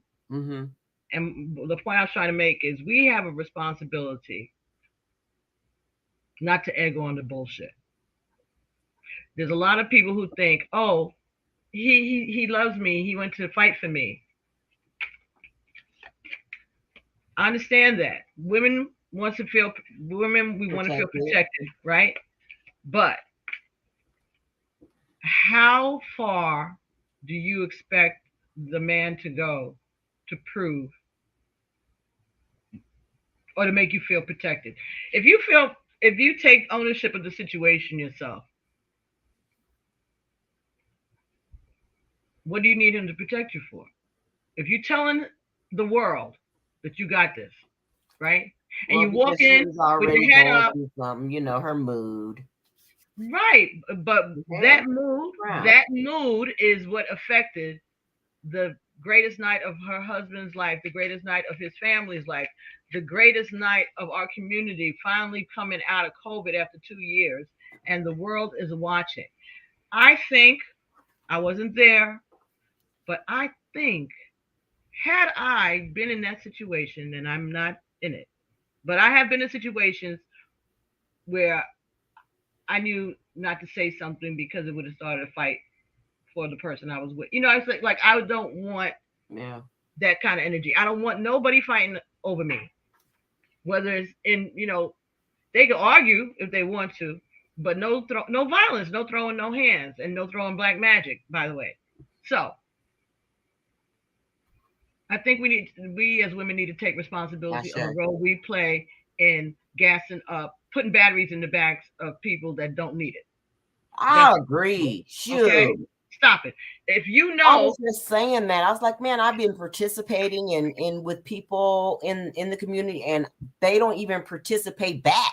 Like, at least give a thumbs up, be like, or disagree every now and then.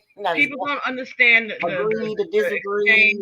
How important the exchange of energy is in doing these readings, and how much it drains you, and the whole 9 yards. You got to post some old rhetoric bull crap. That's the worst of the worst for anybody to respond. You can't, and it's like, hey, I'm trying to give you some knowledge and wisdom, some courage, and you enlightenment, and you sitting there scrolling past. Let's see, scrolling past. Okay, so let's see. Oh my goodness, I didn't even ask the question. Let's come on.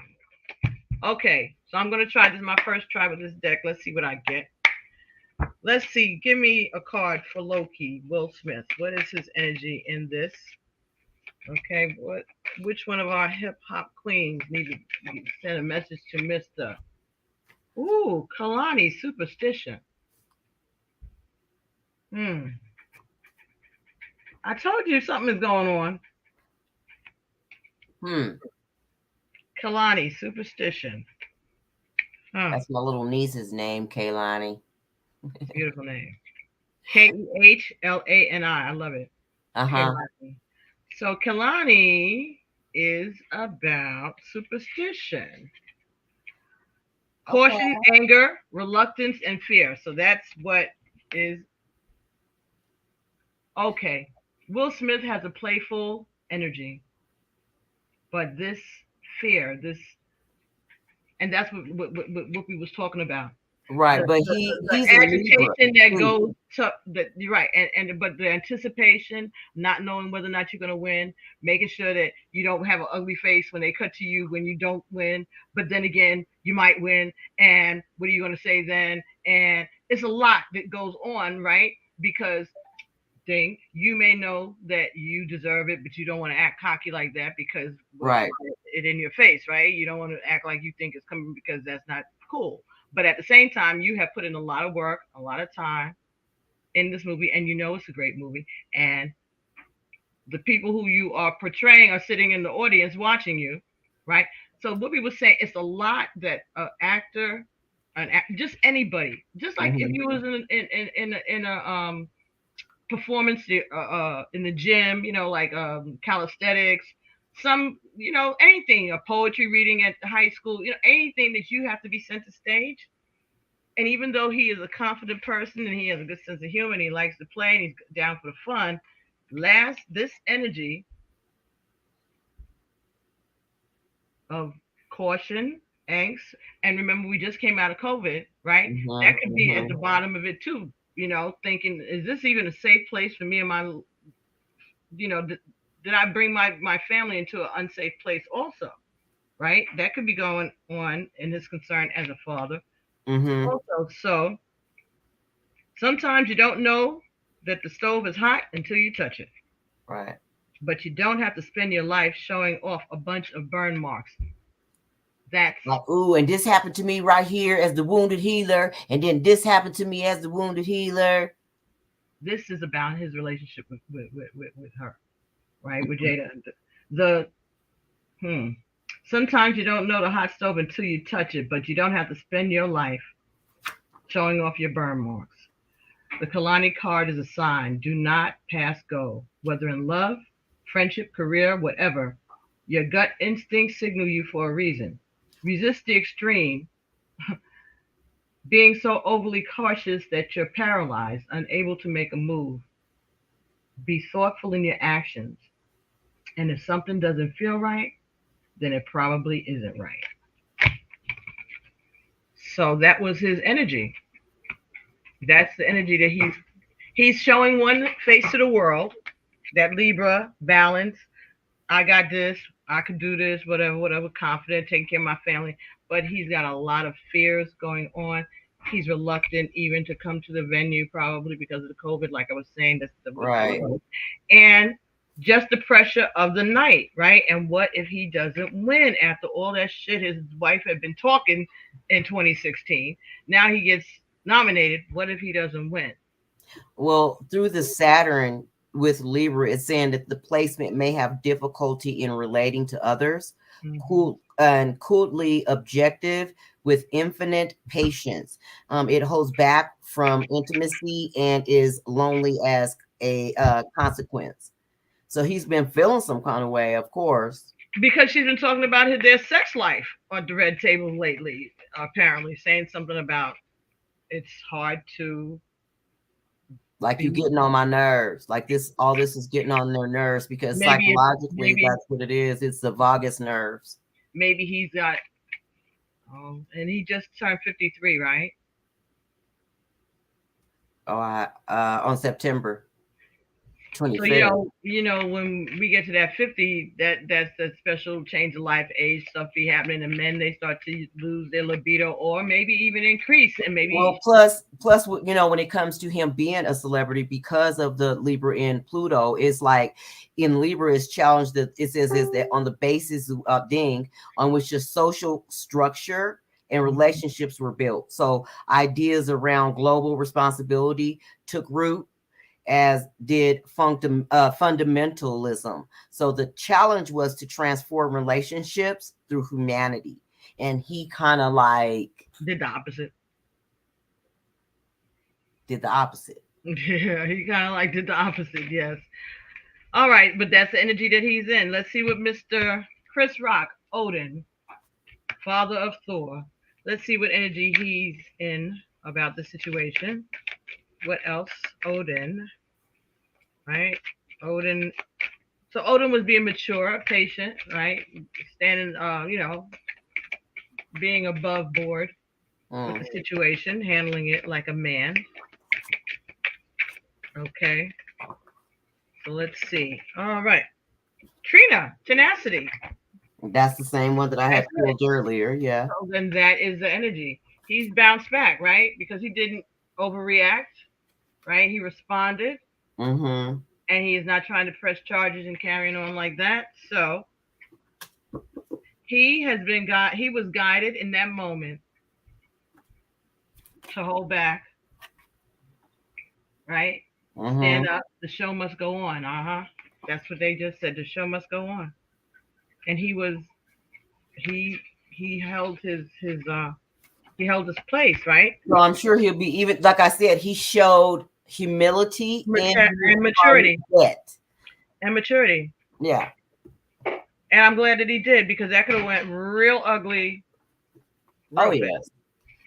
We do know that if it wasn't the Hip Hop Source Awards and nothing like that, and somebody, we shouldn't even bring those particular ones. And this is the thing that made me really angry with this situation. Just as my human self,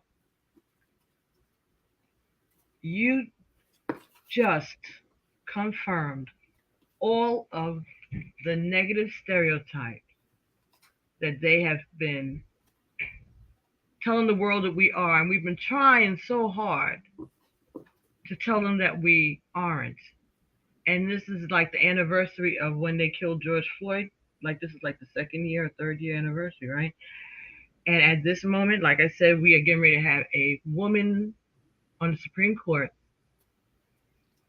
And they are honoring Sidney Poitier, who just passed away, and Betty White, who just passed away this evening. They're honoring the 50th anniversary, I think, or the 30th anniversary of the Godfather movie.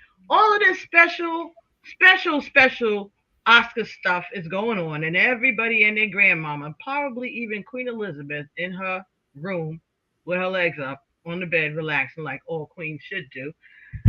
You get on national global television and slap Chris Rock because he made a joke that your wife didn't like, because her face changed. And I understand that there's some women that are applauding that behavior, but I never liked that. And if a guy did that, I'd be done with him. I'd be done with him. That's me. Let me tell you, I have had two guys show up at my door at the same time. One was there first, and the other one came. I didn't invite the second one. He just decided, I was in the neighborhood. Okay. And I let him in. And I guess they knew, don't even. And they just sat there. Whatever was on the television, I was in the kitchen cooking, and they was as nice as Boy Scouts. I think the second guy was thinking that he was going to wait out the first guy. Ended up putting them both good night at the same time. Out, but they knew not to do that, because I'm not feeling that kind of behavior. And like I said, toxic masculinity. Mm-hmm. But there's some people, male and female, who think that that's his way of showing that he's going to protect his woman. I know, but we're not in the jungle. And that just wasn't in my mind. Now I know I'll be called old or mammy or whatever they're going to say, whoever see this. I don't care. There's a place. I'm not saying that Will Smith didn't have a right to say, he could have sat in his seat and said what he said to Chris Rock. And that would have been still rude, but it wouldn't have been hitting someone. That's assault. Yeah. And you did it on national television. Thank God Chris Rock again showing his maturity, right? And he's able to, and he sold more tickets the next day to his comedy tour than he sold in an entire month because people want to see him on stage. And I guess they think that he's going to have a joke about this by the time they get to the show. I don't know if he's going to address it or not. We'll see. But Trina teaches us lessons about holding firm and steady, and then you'll never falter. Shoot. Practice makes perfect. So if you're feeling like you're losing your grip on something, maybe more work is needed. But often we think we got it all figured out, giving us a false sense of security. That is, until we realize we don't. Mm-hmm. Of course, that realization can shake anyone to the core. But let this card guide you in the direction of I can and away from I can't. It's time to get a grip, literally. Hold on to what you want to achieve and don't let go. Yeah. You'll be the best at being the baddest. So he held himself and he's going to get rewarded for that. Yeah, he was holding on to his connectivity. He was just like trying to hold it together. Doing the right thing. All right, let's get a little energy from Morgan Le Fay. So the tenacity I got, you got. So that's where he is. Tenacity. He's holding it. He's being a big man about this. Very good. But because he knows where his bread is buttered, and he want to make sure that he don't get banned from being the Oscars. Being blacklisted forever. And I'm not saying that Will Smith should get away with anything, but I think, first of all, don't even try taking his Oscar from us. Stop. Do what? Taking his Oscar away. Let's not even go there. Wow. No. But they could make him have a seat and not host the Oscars ever. They could do that. Or the only thing about that is that when you win Best Actor, you get to say who's the best movie next year. You know what I'm saying? Like the Best Actor winner announces the best movie on the Oscars. So of course they can get anybody to do it, but I'm just saying that would be a big change from tradition. And for those of you who don't know, Will Smith ain't the first person that showed their butt at the Oscars. John Wayne did when Marlon Brando refused, and this is what's so ironic. Well, they probably, I mean, he refused his Oscar for The Godfather. Huh? Yeah. Well, I mean, he obviously feels some kind of way because, you know, not to say that he's not a man, but people already been questioning his masculinity and where are you at and who wears pants in the family. And because Jada has been bringing that energy. He's not the one giving this out. My son's in the kitchen laughing. Stop. Hey, Jada. Well, I mean, the cards that fell out was that of the knowledge, sexuality, and superstition. Like somebody's like, "What the heck?" Hey. See, and I got superstition over here. So she's got control over him. That's the energy. I just saw. I'm gonna get a call from Morgan Le Fay. I just saw Threshold. Damn.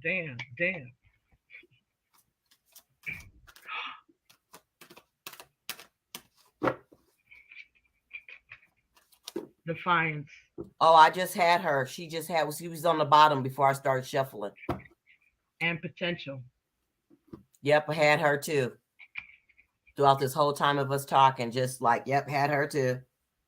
Yeah, she's challenging him. Young Ma and Yo-Yo. She's doing.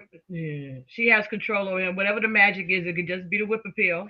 And the cards that fell out is the connectivity, and that the next one would be Rod Digger. Missy Elliott, the innovation. Yeah, some new shit. Like I want to flip this, and the bottom of the deck, reverse it. Bottom of the deck, ambition. Yeah, I want it. Oh, and I got her too, but I got her in the appreciation and gifts, and you know what I'm saying. She's running this, but she's basically like this. I want to try some flip my thing and reverse it. This gonna be some new stuff because us girls. She's getting bored with the relationship. She's getting bored. So it's kind of like so us girls could do it too. Right. She's getting bored with the relationship. Okay, this yo-yo defiance means that your back is up against a wall. Mm-hmm. You're feeling like you're being pushed around. It's not just all in your head. The pressure's on. But guess who won't crack? Just like the yo-yo toy, if you feel yourself sliding downward, a quick snap and you'll be back up. That may mean calling out behavioral patterns in people around you or even yourself. It is fine to put some bass in your voice. Just make sure that you're still kind. If you keep your cool, you'll stay in total control. So don't try to play me out. And potential. This is the energy that she's coming with. Okay, so she is in control of the situation. She controlled that situation. She knew how he would react. Maybe it was a spontaneous. See, this is what happens when I look at things from both sides. Okay, maybe it was a spontaneous reaction to the joke herself. Her inner child was hurt.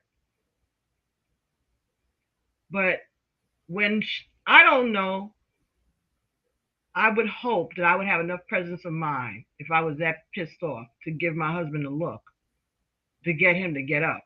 I would have grabbed my husband and said, "Ooh, baby, no, come back. Right. And sat him down." Or I didn't even hear them say that she was even calling him to say, Will. Now, maybe she didn't know what he was going up there to do, but she knew he wasn't supposed to be going anywhere near Chris. But this is talking about being defiant and she potentially kind of knew already. She knew what would happen. Listen, just like look. Okay, thank you, Spirit. In the book of Esther, right? There was a sign that was between Esther and the king that only the two of them know. And because it was about the money, and they was hustling, trying to do some versatility. Just like if you know what buttons to push. Some couples have secret words. Just like when your mother give you a look and you knew, don't fuck around, right? Don't go in that room or don't touch that or whatever. She didn't have to say nothing to you. I saw her eyes, her eyeballs roll back in her head like if she was at home with us, we would have been like, dang. But she's trying to gain some self-love for herself, you know what I'm saying? And here you are.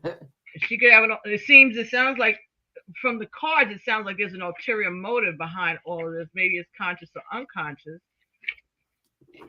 Mm-hmm. Because maybe she's trying to find an excuse for both of them to show their rebellious side.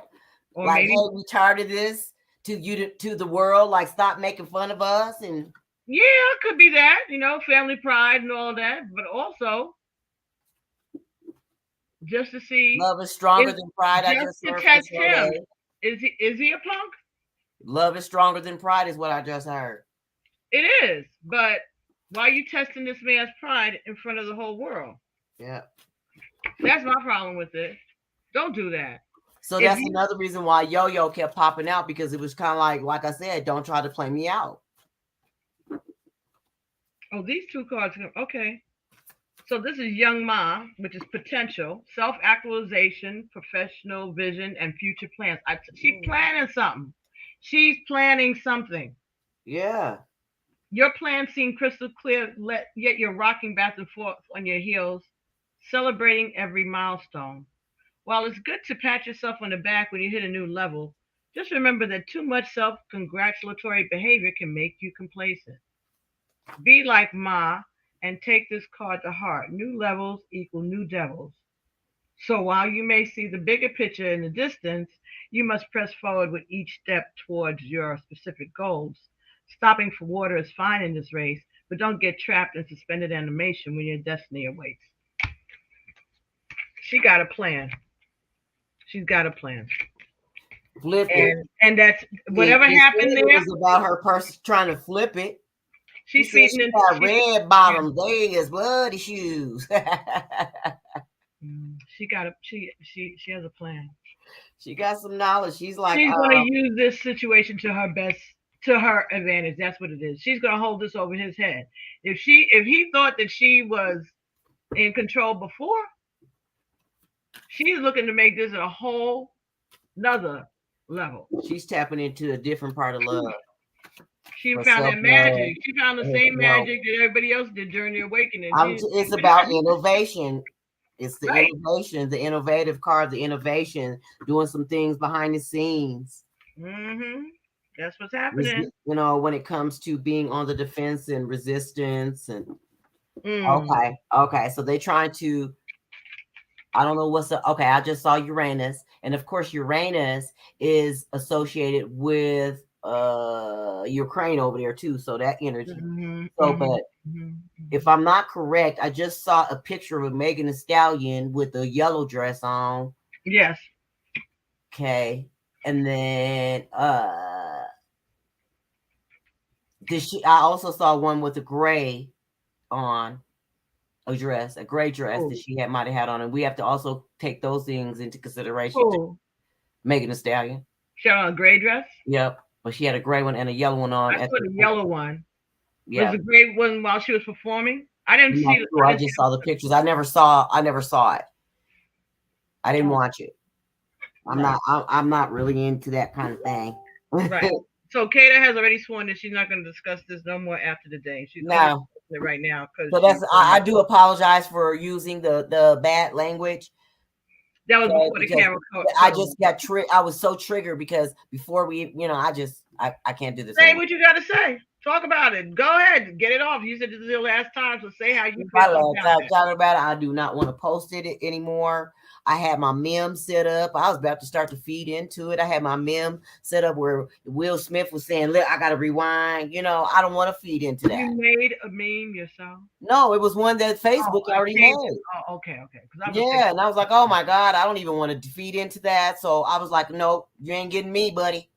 I got my own dreams and energy that I follow. I mean, obviously, because I didn't watch the Globe Awards. I don't watch those things ever since the Oscars. It's a different. Well, I mean, not the Globes, but the Oscars. But ever since they had said, and they did a data a couple years back, and they were basically saying that the statistics of how they choose the people in the audience versus how they're also choosing who wins the Oscars. Yeah. You know what I mean? Yeah, but the only people that vote in it is the people who are on the board. Like I said before, the more black people. Yeah, I'll pass. Yeah, but that's how all of these organizations. Once you become a member, now you get to vote. But they had to start it off somewhere. So they started it off. There were lots of actors that could have that were well deserving, and they skipped over a lot of good actors and actresses. Yeah, there's people that should have gotten Oscars that didn't. But that's the way it goes. But just like all these years that for Will, he probably could have gotten an Oscar earlier for other things that he's done. But this one is what he got it for. But some people, a lot of times when a new person comes on the scene that's not an actor or someone who's new to the scene, they get the Oscar when they first, out the gate sometimes when they have a big movie. It depends on how much the like I said before, part of this you got a politic for the Oscar, but at the same time, all of these people who have won previously are on the board to vote. Even Sidney Poitier, before he died, he voted. They send the ballot out. They send them the movies that you get to watch because you're not supposed to vote if you haven't watched it. So that's what I'm saying. The punishment could be not to let him vote the next couple of rounds because now he's part of the board automatically because he won. Everybody that won, everybody that won becomes a member of the academy. So they could leave him off. But are we punishing ourselves because we won't have his voice and his vote? Because without his voice, all it is a statue for him, right? But the important thing of it is that voice for the community. Right. It's about order too. It's like having another judge on the Supreme Court. Right, it's setting things in order. So they could do that though. I don't want them to take his Oscar away at all. That's not fair. But well, even within the esoteric world, they also just, I'm gonna throw it out there because the way that he was positioned, whether they say it was real or fake, these are real lives that they're messing with, that people are really actually kind of messing with somewhat, at where they're just like, dang, be light of heart. We already said that with low key, but he was doing like the master veil. He's lifting the veil like, yo, we can surpass, like, through it's about like the healing trauma, okay, the emotional trauma that we had to revisit, and it had to be brought up it had to be brought up, and maybe this is the only way, like Loki, like Denzel told him about the devil. Sometimes the darkness comes in order to bring our light up, right? Because it's something that we're not addressing. And like, so he was saying how he's been taking all of these hits from Hollywood and these friends, and these people supposed to be his friends, and they're making jokes about him and his wife and his family and all that. He's been taking. You want someone to continue to poke at you, right? And he just had enough. He snapped at the wrong time, but hey. I just and I'm sad that he had to that he felt it necessary to hit another man, and I'm sad that he did it then. Okay, so this is Megan Thee Stallion in that dress. Oh, this is beautiful. Like that's taking 10% out of his whole household is basically like the passion they have at home. That's her. Yeah, gray, beautiful. So that was on the carpet, and then the yellow dress, I guess that's what she wore when she did it. I didn't even watch that. I noticed she did some kind of a rap or something in the middle of the show. I gotta watch it. I guess you have to get what was it on CBS? I have no idea. Right. I have no idea. But yeah, Jada is sick of this already. It's a distraction. Yes. We should be worrying about the nomination of our Supreme Court justice and that war in Ukraine, and thanking and being grateful for President Biden for signing that bill into law today. Right. For those are the things that we should be focusing on. Right. And appreciating the fact that Questlove won an Oscar and Will Smith won an Oscar. Right. And Samuel Jackson. What did he win for? He won. Hey. What do you want? Okay, and then also, wait a minute. We also probably should put some prayers going toward Ethiopia and the Oromo people, because they have some things going over there with genocide, and those are the things that we should be paying attention to. We're worried about Chris and Will and Jada. Yes, and Chris and Will and Jada. But we're concerned because we love Will. Well, we don't want Will to be hurt, but Will shouldn't have did what Will did. Chris, we care about him because he got slapped, but he handled it like a good man. He did, and I want to give praise to Tyler Perry and to Denzel Washington for speaking to Will, telling them to calm down or whatever. They'll take care of it later. Now, I think that is the thing that needs to be done to men. Yeah, they have a seat. It was like the little lady Mia X, the generational Mia X. Like, yeah, look, bro, let's communicate for a second. They need to do that. That's the whole idea. Back in the day, one of the things Chris Rock is also bringing that history, our reluctance to call the police on someone in our community because we know what goes along with that. Right. Yes, it could be because he's scared and Will got more money and he can bury him, but that ain't also. This is a black man, another black man, and there's a thing with brothers. They're not trying to put each other in jail like that. And then, come on, not for no one slap like that, right? Come on.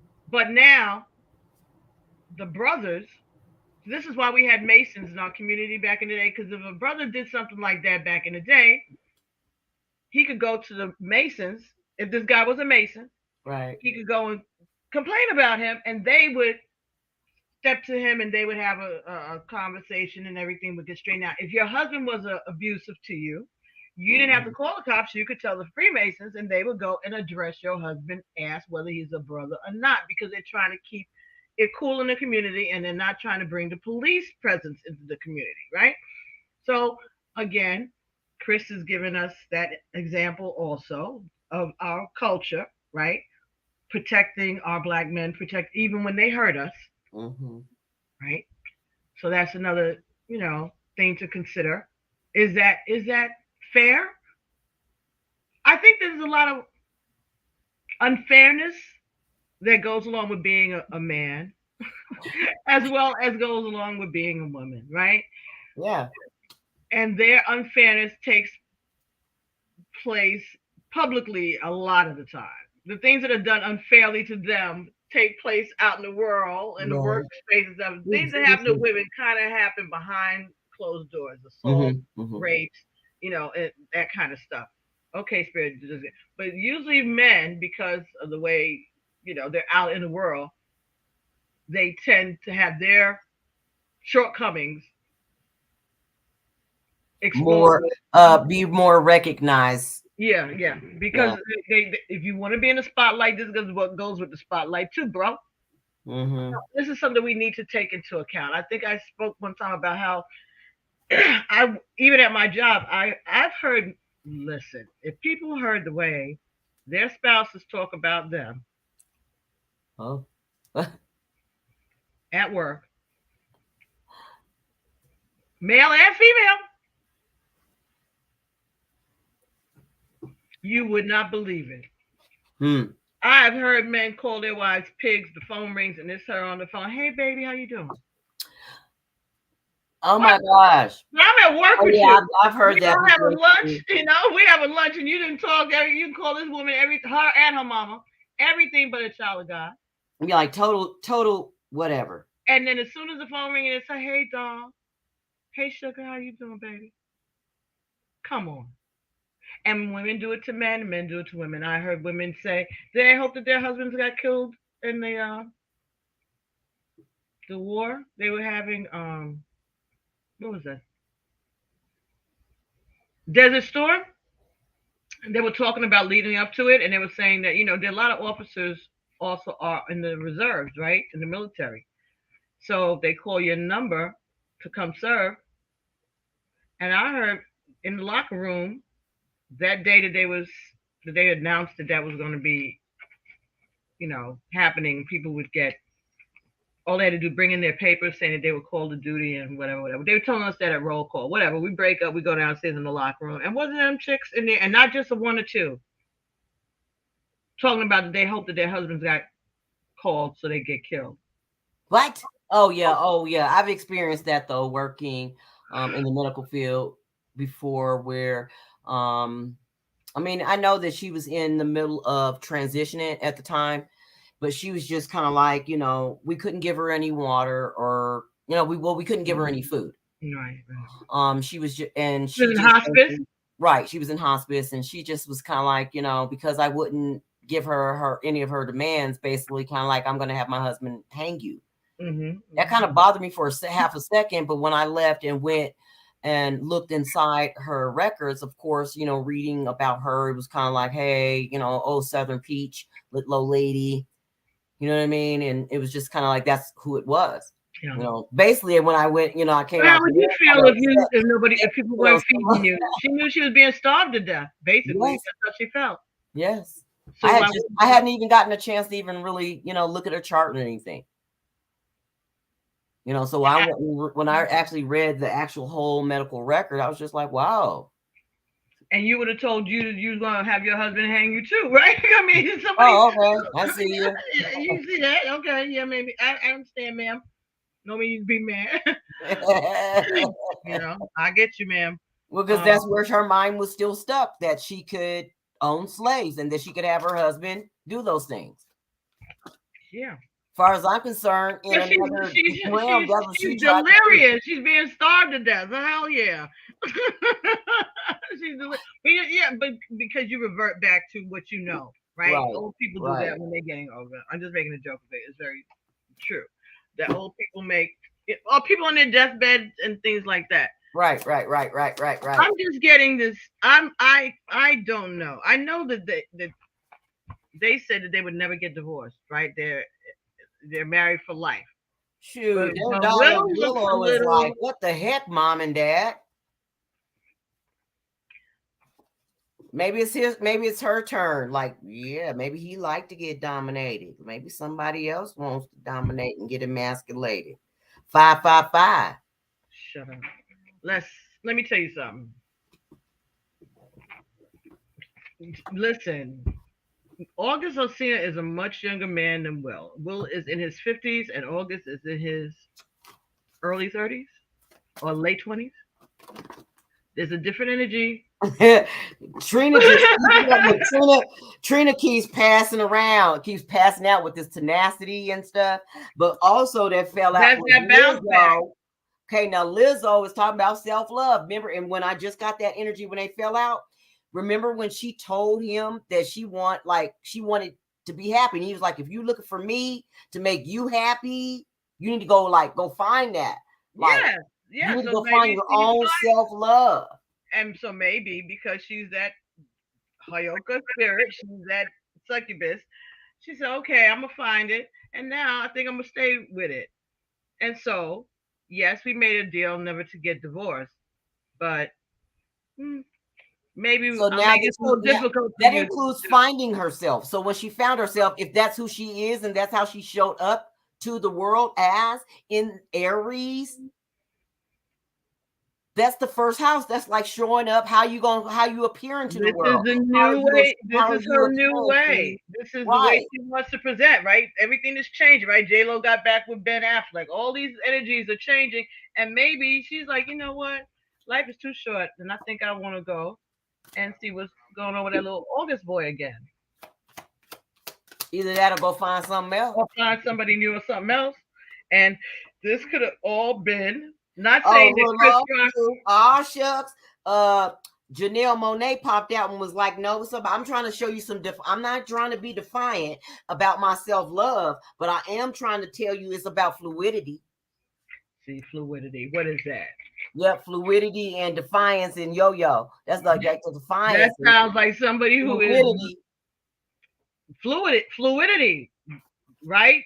Go with the flow, shape-shifting, right? They said shape shifting again. Right. So she was the first. She had to come and speak out. So I heard that she came and spoke up to, used her was a soldier and got up there with the power a little bit to go up and speak to, the press. And then about her rebellion or about whatever rebellion that somebody she's been rebellious. She's been rebellious and she's raised those child rebelliously. And I think that Will is just watching. I think he's just like, okay. Oh. As soon as you said all that, like he got her mother and her potential style. He's in the house with her and her mother. And her mother doesn't agree with her all the time either. Well, some sort of change when it came to everybody's sexuality and their fluidity change. Maybe he's ready to stop all of the flipping around and she's not ready for that yet. And the daughter, remember, because the daughter says she just wants to be with somebody, she wants to have a open polyamorous. Right. A polyamorous, but what did she expect when her parents were like that or had that? Her parents ain't upset about it. At least her mother ain't. So they involve that energy, so that's allowing them to also be in fluidity energy too. Because that's what they were raised as. So you're gonna get that. I mean, some people choose to follow that route with their parents, and other people don't.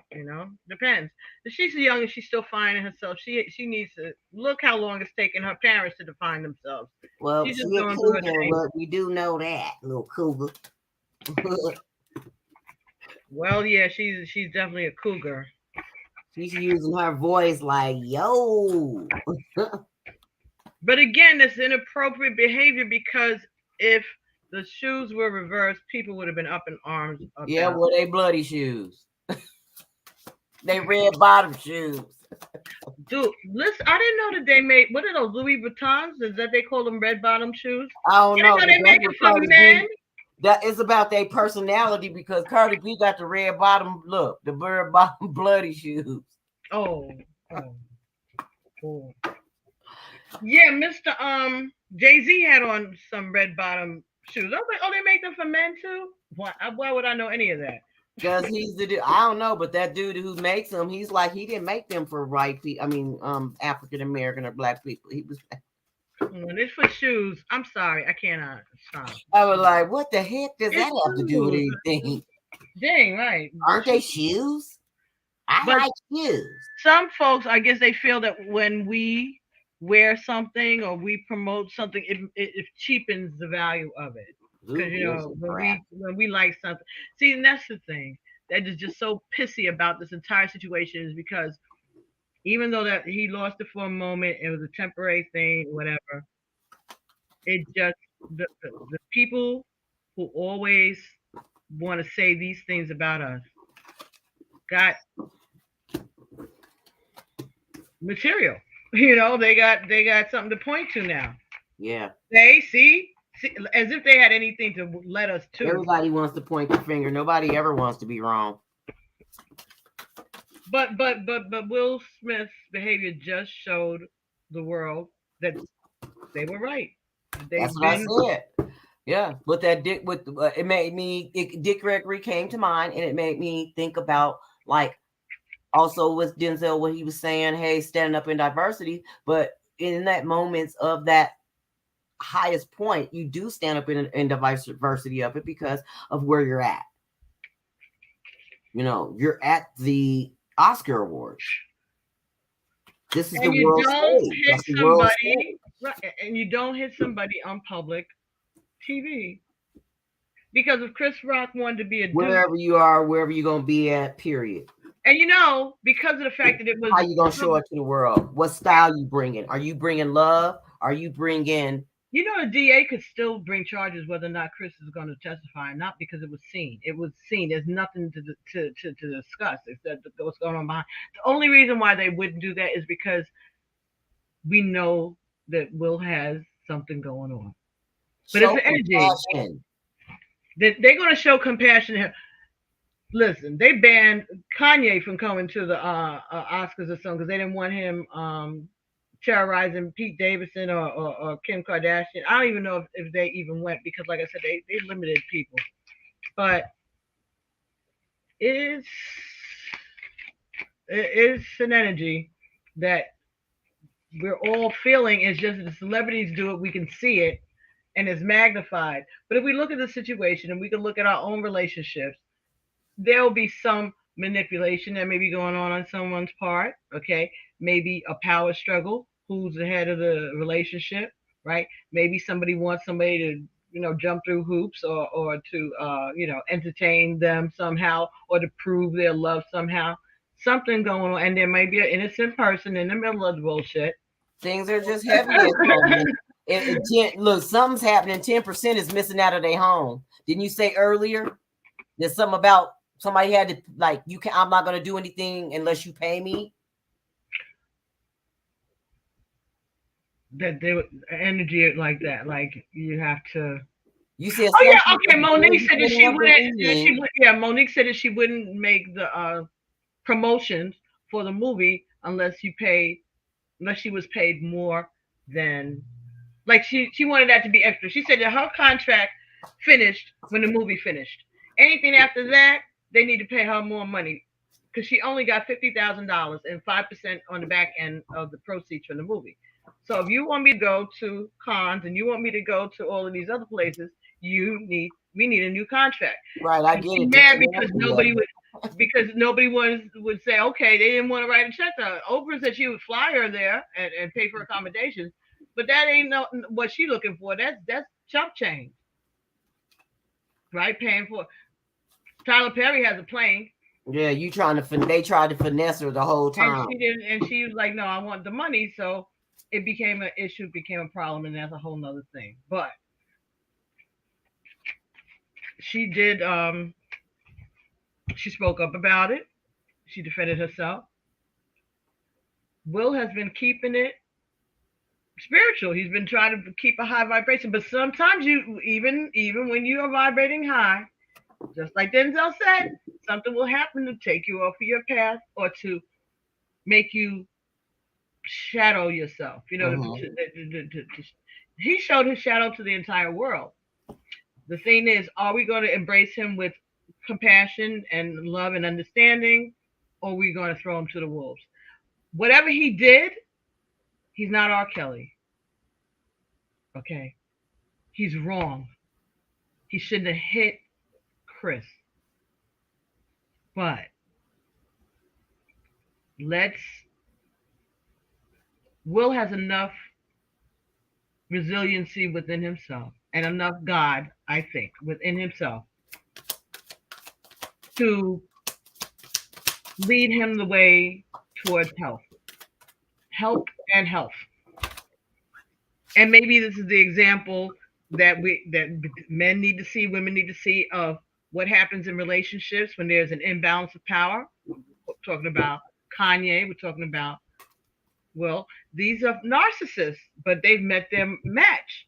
They have met their narcissist match, because Kim is a bigger narcissist, or just as big as Kanye, but she has control over it, right? Jada, too. She has control over her narcissism. She's getting a little outrageous because, she's venerating this man that's dead in front of her husband and in front of the world. But she's not going to stop unless she gets convicted. Maybe she needs to stop. Oh my God! Celebrating his Tupac's birthday every year. I just got the energy that's I don't know, some people may listen to him, but it was Terry Reid, and this is a Caucasian white guy back in the day, kind of like around with Leonard Skinner, Freebird, and all them. But Terry Reid did a song called "The Seed of a Memory." Mm-hmm. Yes, that just seed of a memory, and it talks about someone who passed away that someone's still pining for, and it happens. But the thing that's so, I think, befuddling to Will is that they were friends. She was friends with Tupac, but they never had a thing. And then she's admitted to it. Everybody that was friends with them at the time. They don't have to have sex. You can have platonic friendships with people. So imagine your platonic friend. You crave him more than you do your all husband.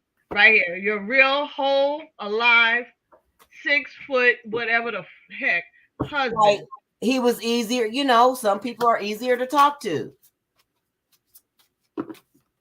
Got that.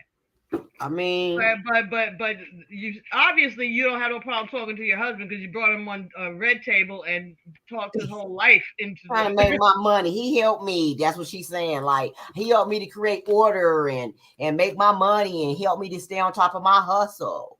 Who does that? Tupac or Will? That's what she's saying. Tupac? Yeah. Blessing her? Well, she could be right. She could be right. He was saying, like, basically, like, he helped me keep order and helped me have this certain attitude behind the scenes to keep me on my hustle. Okay. Okay. He's blessing her because she's keeping. This is again showing you how the ancestors will, as long as you keep them going, they'll protect you and they'll bless you. But excuse me. Maybe Tupac's spirit led her to meet Will, and Will was able to give her the life that she always wanted. And the next one just came out was Change.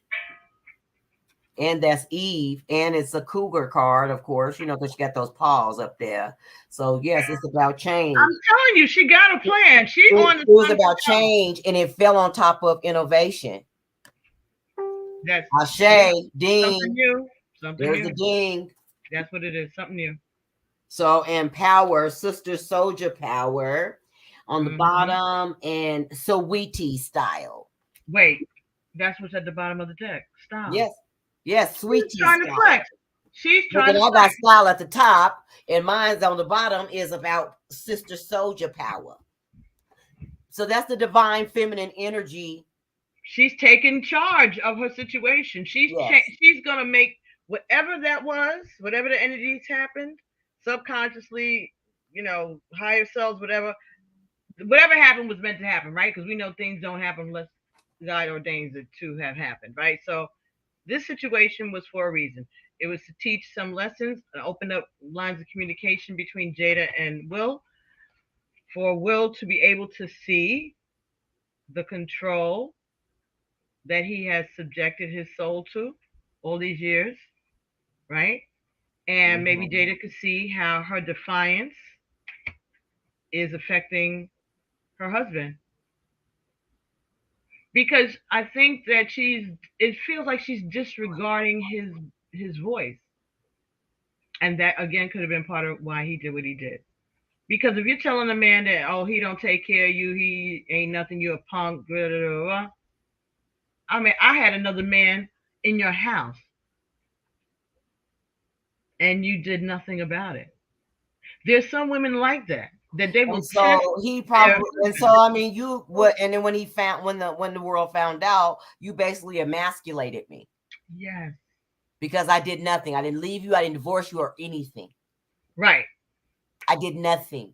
Right. But that's when they're in it for life. See, with things like this, those kind of pacts like that, that's what leads to domestic violence and murder and suicide pacts. When you do that, oh, we're not going to divorce. We're going to die out of this. We're not going to divorce out of this. We're going to die out of this. And they both agree on that, right?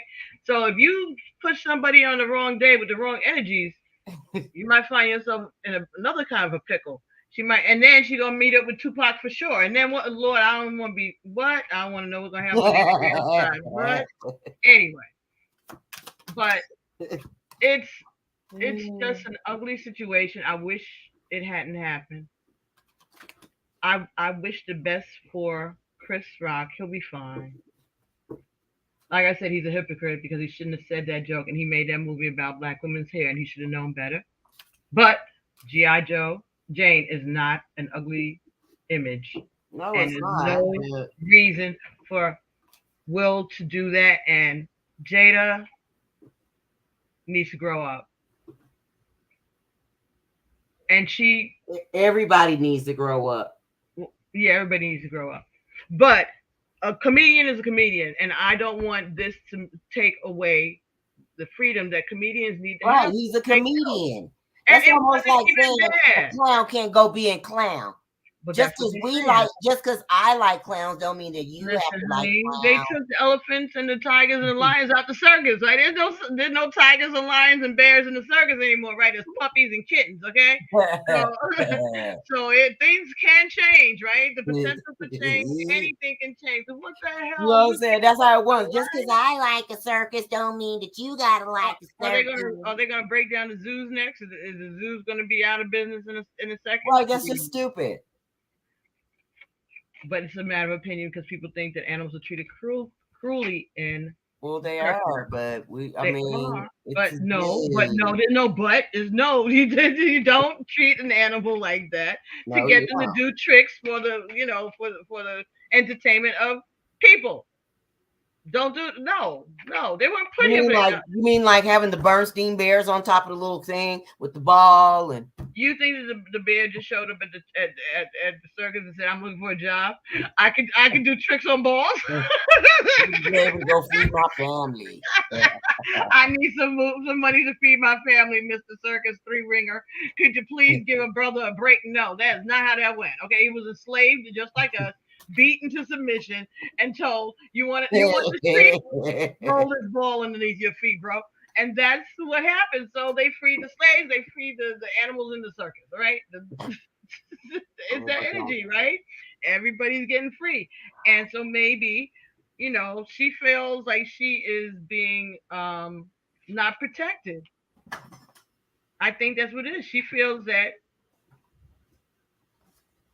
there's just some people that want to see, there's those foolish women who say, "Oh, my husband don't beat me, that means he don't care about what I do." Unfortunately, there are people out there like that, and those are the same ones who have that same energy. Like, "Oh, I want my man to stand up for me like that." Listen, I want my man to stand up for me like that, but he don't need to put his hands on nobody that's not putting their hands on him. Now, I don't want him to stand there and get beat up, but don't be Don't be the aggressor. First person that hits is the aggressor. He very well could have sat from his seat and said, "Hey, you was out of line for that." He could have said, "I will talk later after the show, bro." Something. He didn't have to use all the right, and he could have elaborated and went on with the show. And he could have punched him in the face when he got to the back. But right. I see. I ain't gonna look. I figured like I am not condoning violence, but if you would have done it, I think if that's what you should have done, all of y'all, Shahrazad Ali, Kevin Samuels, all y'all open-handed slap. You just saw what the open-handed slap got. At least it was open-handed, and he did not fall. And he did well. And he did not fall. Chris is resilient, right? He's resilient. He it's a script. That's why it was script. That's why some people feel it was. And I hope that they come to some kind of agreement between the two of them to tell that story. That you know what, this was just an April Fool's joke. Well, babe, because that would make it not go away, but it would make it lighten up. I just keep hearing it. Ghost Riders. Ghost Riders. Yes, the Ghost Riders. They back there in the scene. They writing. Well, they wrote that, but Chris Rock didn't write that joke, but he saw that joke and he chose to say it. He could have not approved, but he had been snapping on a few folks right in that little section. And I think earlier, I hadn't watched any. They had snapped on Will Smith. They met. See, now that could have been what was also there was a part earlier where they were saying that we calling up a few select celebrities for COVID tests. Mm-hmm. 5 celebrities. I think they called Tyler Perry and two other guys or 3 other guys, and then they called Will Smith. And Will looked at. He's like, well, according to the word on the street from what your wife's putting out there, you belong up here too. I think she said something like that. Whoa! So that was right before the incident with Chris. So he was already like heated because what's being said about me that I need to come here and get tested? What are y'all trying to say? So he might have already been feeling kind of way, like, okay, what is the Oscars gonna be tonight? This is gonna be get on Will Smith night tonight. Everybody's gonna come up here and make jokes on my family and me. And I think that's the part that maybe people, because it was brushed off, that earlier little skit, but that could have got to his sensibilities. Like, why the hell? And it had something to do with something about what Jada has been putting out there about him. And I mean, like, listen, stop it. This is not fuck with the Smith night. It's not. But he made a mistake. He should not have hit Chris. Well, we've all made mistakes. We've all made mistakes, and we learn from. We've all made mistakes. The United States made a mistake. Show him compassion. Listen, he didn't say the P word on national television. He didn't say he was going to go and grab somebody in the crotch. Not at all. None of that. He didn't even grab Chris in the crotch. And nor did he put innocent black men in prison.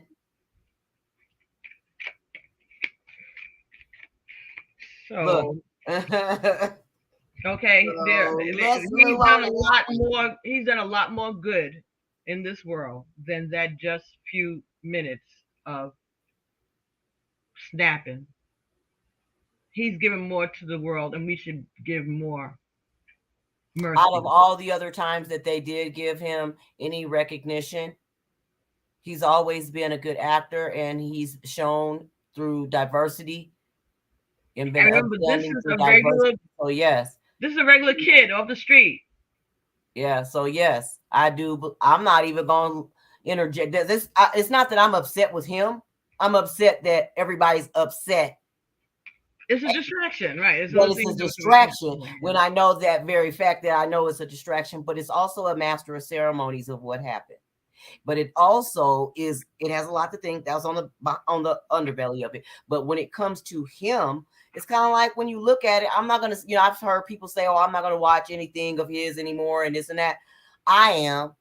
I'm not even going to lie and say that I'm not, because he's a good actor.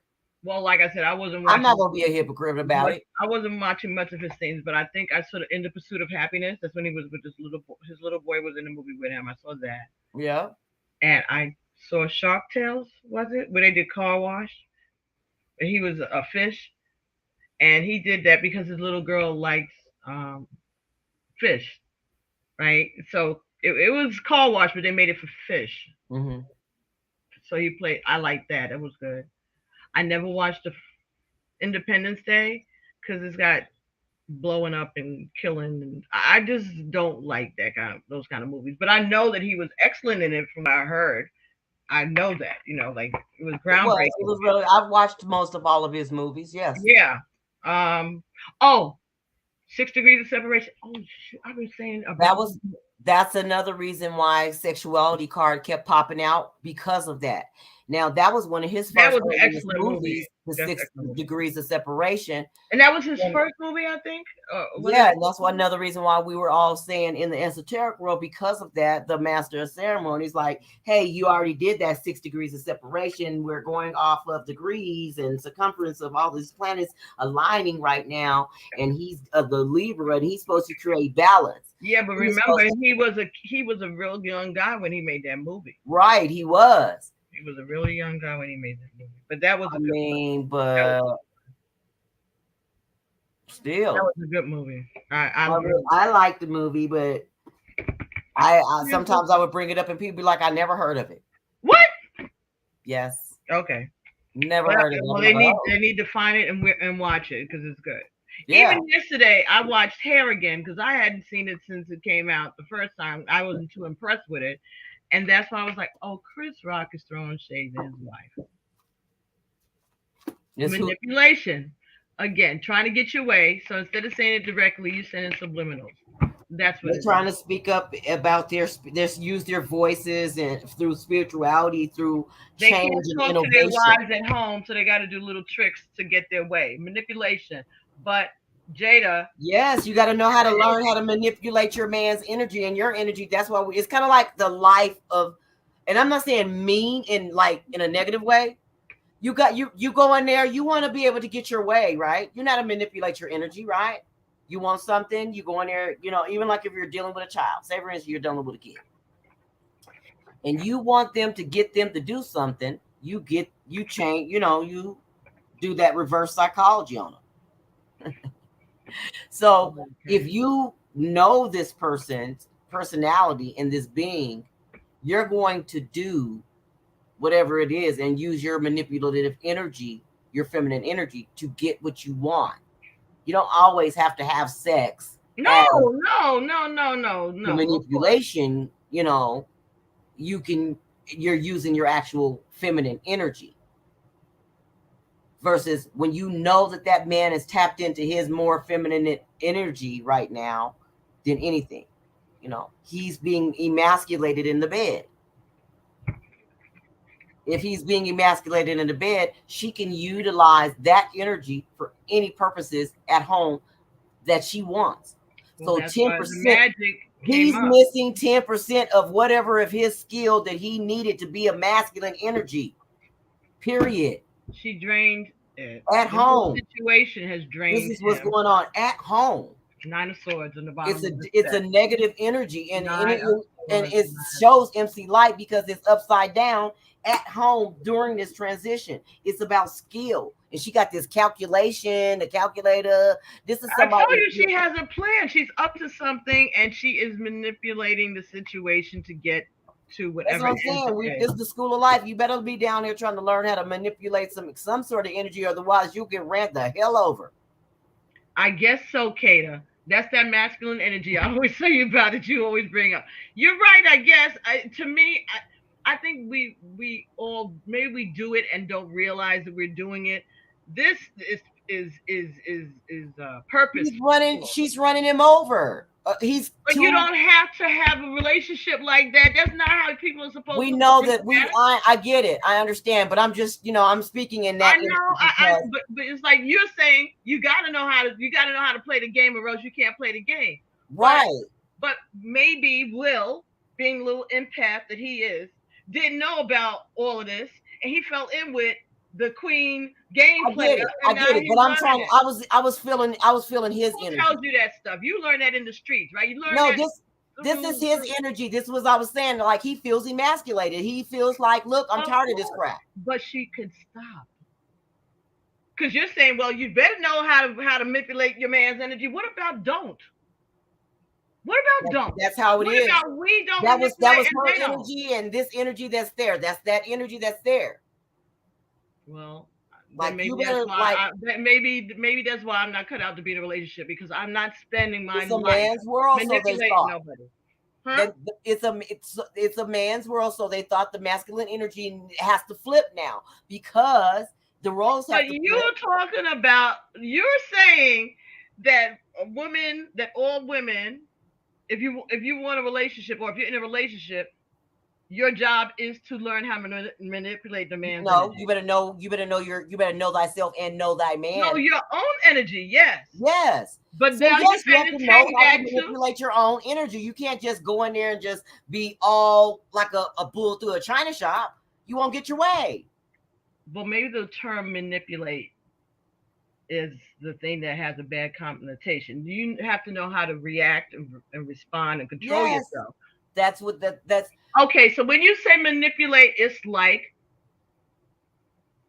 it's like inauthenticness is what it comes off as when you say manipulate. That's how, to me, being naive to this bullshit, because I know that men and women, we do our dance but there's a level of game playing to this shit.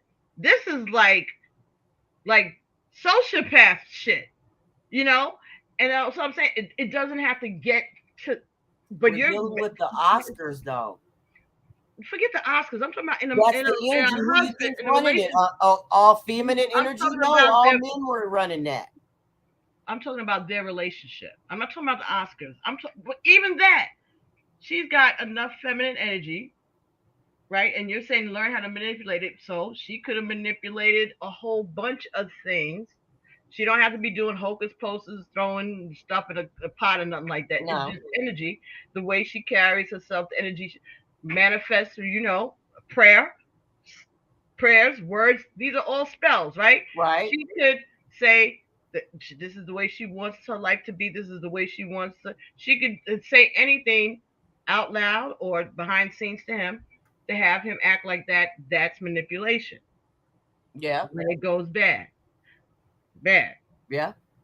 Yes, if you want to get the child to take the medicine, you put sugar on the spoon. That's what I'm saying. You got to learn how to, because she didn't know that. It's kind of like you were saying earlier when you were saying, like, soon as he said that, usually if, you yourself would have been like, oh, no, baby, come back. You would have done that. She did not, because she's like already feeling embarrassed because he's already said it.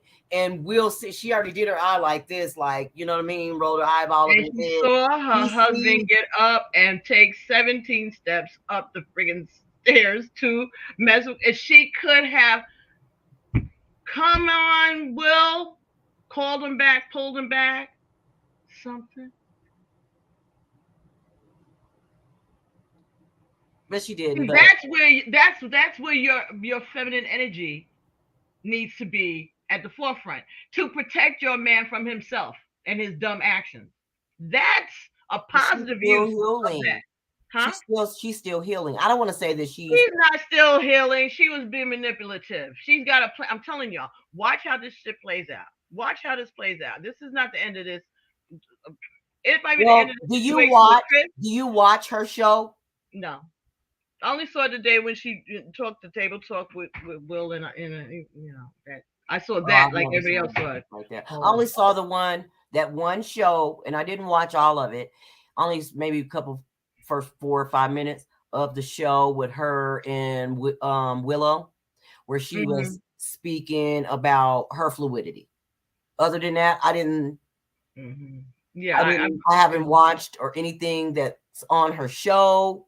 I think I saw a clip when Snoop had said something nasty about Gayle King, and then Snoop's mother got on his ass, and then they brought him to the red table, and her mother got on him because he called Gayle King a bitch because of the Kobe. She interviewed somebody after Kobe Bryant passed away, and everybody was up in arms, and Snoop got on the Instagram with somebody and called her a bitch. And Snoop had to retract that because his mother and his aunties got on the phone and asked him who raised him. Oh, because right? That was when he called because her old she's dog. Yes, and she's an auntie, like, you know, energy, and they're like, oh no, we ain't raised you like that. You do not talk to Gail like that. She's old enough to be your mother, grandmother.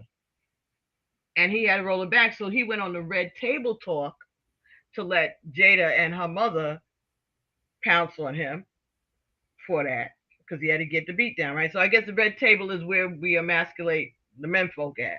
I don't know. I heard that she has some really good topics on there, and that it's very, you know, it's good therapy and stuff. But she's not a doctor, and I think that if she's gonna bring Will back to the Red Table about this, she better get Iyanla Van Zant, my girl, my lover, my loving girl, my everything. Not my lover, but I'm saying the person that inspired me initially. She need to go and have a session. She ain't got to televise it for us, but of course we would love to see it. But she needed to Rihanna fix my. She can come out of retirement and then Rihanna fix my life for them too, because they need help. Will is trying so hard, but that's hard when you're dealing with that kind of energy. And I'm not trying to criticize Jada like that. She's a beautiful girl, but her energy.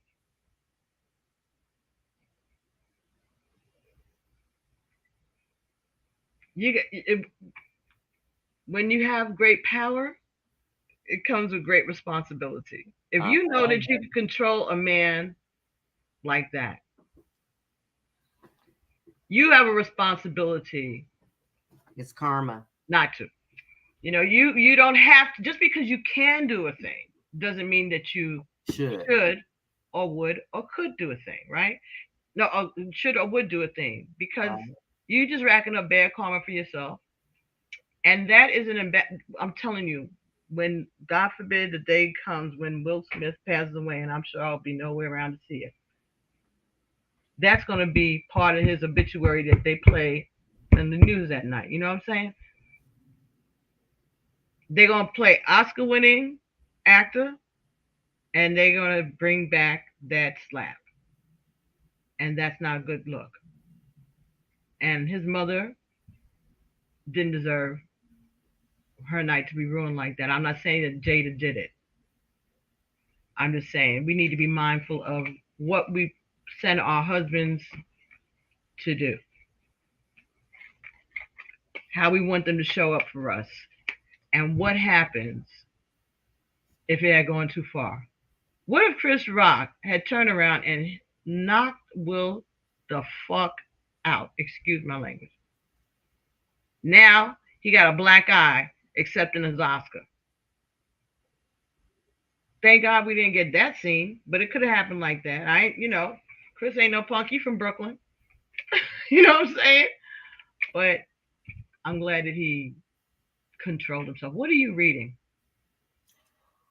I was just looking at this where it was saying about, as soon as you were talking, remember I was talking to you about the algorithm when you're talking about different stuff, how stuff pops up. We'll see today how much stuff pops up when we upload, right? It's gonna go crazy. It's the emotional trauma. It came up. It said emotional trauma revisited. The moon. Secrets. It's a lot of stuff that's going on behind the scenes that we don't know about. And so we got to lend them some positive energy. I know you don't want to talk about them no more. You ain't got to talk about them no more, but you could send some positive energy towards that situation. I think I'm just going to, that's what I was saying. I just, like I was saying, like, we just need to show him compassion, because we've all made mistakes. Everybody. Okay. Mm-hmm. So we all have it. He's made mistakes. She's made mistakes. And Chris has made mistakes. But show compassion. But right now, because of the energy that we're supposed to be in during this particular transition, yes, we're supposed to show compassion. Oh, okay. Let's close this out with an oracle from the African goddess rising. See what African goddess will help us get it together here in the situation for Chris and Jada and William. What is the advice? Alchemy. Alchemy. Balancing. Nahandi. Queen Nefertiti. What to say? Nefertiti. That's me. That's me. That's my chapter, my Eastern Star. Queen Nefertiti. Yes. Alchemy. Okay, so today I pulled Nefertiti ran the kingdom. In my collective group, for my esoteric group, that same card came out again. On the bottom was the Nahandi Radical Rebirth, but the actual card that actually fell out was about grounding. Grounding? Mm-hmm. Okay. Her number is 38. So what's that? 11. Okay. Queen Nefertiti. Self-sabotage. Oh, wow. That was at the top of the deck. Oh. During a radical rebirthing stage, he didn't exuberate any goodness through it. He just was like self-sabotage. He wasn't feeling grounded. So. This is about fire. This is a fire energy. And Nefertiti was an Egyptian queen. Her name means a beauty has come. She is celebrated as a goddess and as her husband's equal. Queen Nefertiti led a spiritual revolution, worshiping Aten, the sun god. The guidance is time. You turn everything that life throw your way into gold. You are on the path of fulfilling your purpose. So this is the advice for this group, right? For the three of them. You have the power to bend universal energy. Dare to transmute lead into gold by shifting from fear to love. Everything you desire exists in some form of loving energy. Match this energy. Set in your mind's eye first. Imagine it. I'm loved fully. What does that look like, taste like, and smell like? To be loved unconditionally. Am I happy and healthy? See it. Am I a money magnet? What does that feel like? And the declaration is, everything I touch turns to gold. And that is a good one for Chris and for Will and for Jada. Because they have the potential to do that. We know that. We see that, right? Who they are. And about the turning the lead into gold, that's the part of the alchemy. And that lead part has a lot to do with Saturn, because that Saturn is the total correspondence of that is the lead. That's the chemical on the chart. Yeah, lead. Saturn. Right. Let me see right here, real quick. Hold up, it's right there. It says Saturn is number 9, right? Yeah, lead, iron, and steel. And lead, iron, and steel is war, right? Those in Orisha, that is war. The warriors, Ogun, has to do with legal matters, fights, warriors, arguing, that type of stuff. And they're a couple, so it's iron sharpens iron. Well, that's what we would want, but iron could be sending plastic out to get fucked up. Right. You know what I'm saying? Don't send your husband to hit nobody. I'm not saying that she planned that, but I don't know. She could have.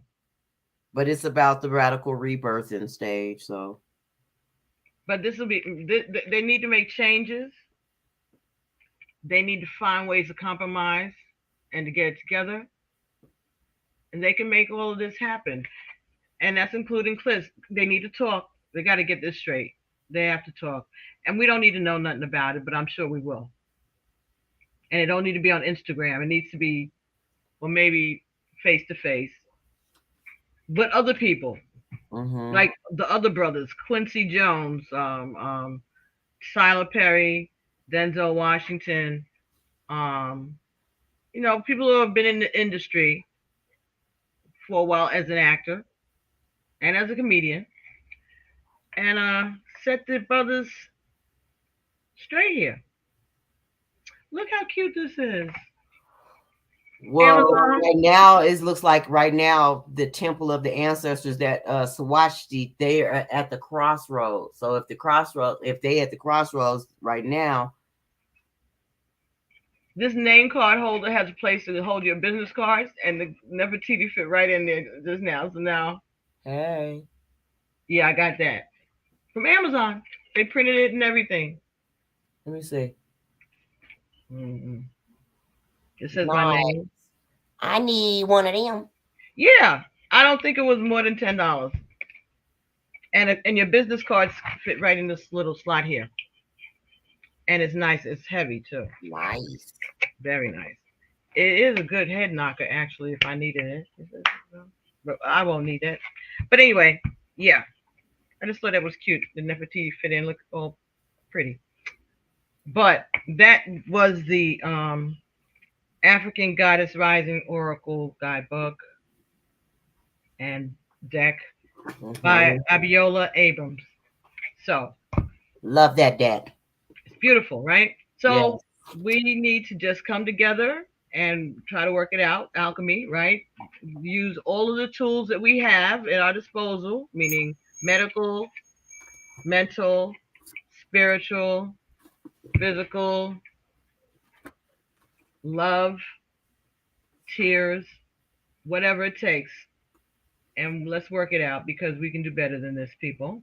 Definitely have, truth through all things. See the truth through the lies and deceit and betrayal. But she got more tricks up her sleeve. If she don't decide to, sometimes you just can't be riding people. Let them get a. I don't know. I'm not get a breath. Yeah, give them a minute. I think I don't know why I'm getting this energy, but I think she might have been upset that the fact that he was messing around with the white girl. Like, you chose a white girl? What white girl? He was messing around. He had a white girlfriend he was messing around with. Who? Will? Yeah. But they was on a break and they have an open relationship. She can't be mad at that. Listen, she was some people aren't always good sports. The son's friend. Some people are not always good sports. They maybe some people right. That could be what it is. Turn around. You really do care. Wealthy man at the bottom of the deck. Yeah, it's okay for her to do shit, but it might not be okay. Some people like that. They're jealous. But you know that's how they were upset with him saying that on all the memes and stuff, like, oh, it's okay for her to do it, but not for him. And so, not everybody was on her side, and not everybody was on his side. I get it. They got an open relationship. I don't care what they do. And we would have never heard about it if it wasn't for August Alsina's big mouth. First of all, because she wasn't putting that out. So it's not like she deliberately. I mean, she may have been emasculating him at home, but she did not put that out there like that. So let's just say that again, someone else. Well, we already knew something was going on once. She was saying that she was unhappy, and he was like, "You need to go and find your happiness." That don't mean find your happiness with the little boy down the block. That's your son's friend. Yeah. As tempting as it may be, and as attentive as he may be, and as 30 years old compared to 50 years old he may be. I know, but and it don't matter. It happened. Her husband accepted it or dealt with it, and it would have been a secret that they took to the grave. Except August was in his feelings, and he had to say something. So this is all Angela Yee's fault. Everything. Just joking. I don't even know who Angela Yee is. Angela Yee is the girl on the Breakfast Club with Charlemagne and DJ Envy. They do on the radio. So she has a separate show, and that's where she interviewed August Alsina from. That had nothing to do with Jada, and it started to come out in conversation. Instead of her just letting it go, she kept delving like a good reporter does. And that boy spilled his guts. Child, I don't even know who. I know who. I didn't know who he was. I never heard of him before. But I don't watch that show at all. I mean, but I know who Charlemagne the God is, but I don't watch that show. And I mean, I'm barely just finding out who the freak Tasha K and this. I don't even want to talk and mention it on your page. That who Cardi B? That KS dude. Okay. Yeah, but the Uncle Kitten Hills. Huh? Uncle Kitten Hills. I don't know. I don't know what y'all calling him or who anybody calling him, but Uncle I know.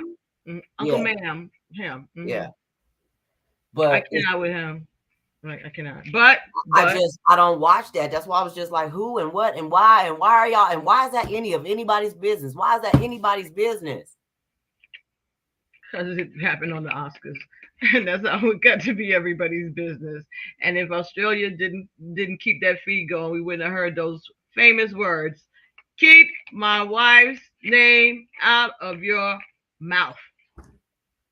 You see how yawn? That was just from me being bored from them. He didn't even have real bass to put in it. Poor baby. I feel sorry for the guy. I don't know. Anyway, I feel sorry for the guy. We have been dragging these people for 2 hours and 45 minutes. So okay, well I ain't. I'm about to give this look in the dark mirror. All right, let's get a dark mirror for them because I got the light one. Oh shucks, somebody wants a revenge and atonement. They was calling in a storm. Uh-oh. Somebody had on them. It was like the 7 dwarfs. I got that energy earlier about the 7 dwarfs. The 7 dwarfs and wearing a mask. Masquerade ball at a function, and you the 7 dwarfs. Sleeping Beauty. Well, sometimes maybe August is Prince Charming. He kissed her up out of her sleep. Maybe that's. I just saw Poison Ivy and Batman. I mean, not Batman, but Poison Ivy and Robin, where she was like he tried to kiss her, Ashe, and he just tried to kiss her, and she was all like, or she tried to kiss him, like to poison him, and he was like, my lips are. He says, and he pulled off. He says, rubber lips. My lips are immune to your charms. Oh my goodness! What movie is this? That was on one of the Batman movies where Poison Ivy, little Ivy, and she had on green. Yeah, I know. Yeah, the whole thing. And little Poison Ivy, she was trying to kiss little Robin, communication, Bird, the sidekick. Yeah, Robin's the easy mark. Robin's an easy mark. You could always seduce him. And so he was like, after she fell asleep. He fell asleep before. And then the last time he was like, well, everybody else, he heard that about her. So he was like, forget that. I'm going to just fix something else. And then he put some rubber lips. He dipped his lips inside a candle. Okay. He got wax lips. Okay. That was clever. And he came and tried to, interact with her. And she was just like, she went in for the kiss. You say, little baby bird? And she tried to kiss him. And he was like, yeah, well, you thought I was going to die, didn't you? My lips, where he says rubber lips, my lips are immune to your charms. So it has to do with being a gilded type of a bride. And like a pretty woman type of a syndrome, and it does have to do with Pluto because Scorpio is an exaltation, and it has to do with basically forget this, like fragrance, like this world, F the world, F you, and F off obsession. That's probably why I use those words, those F bombs.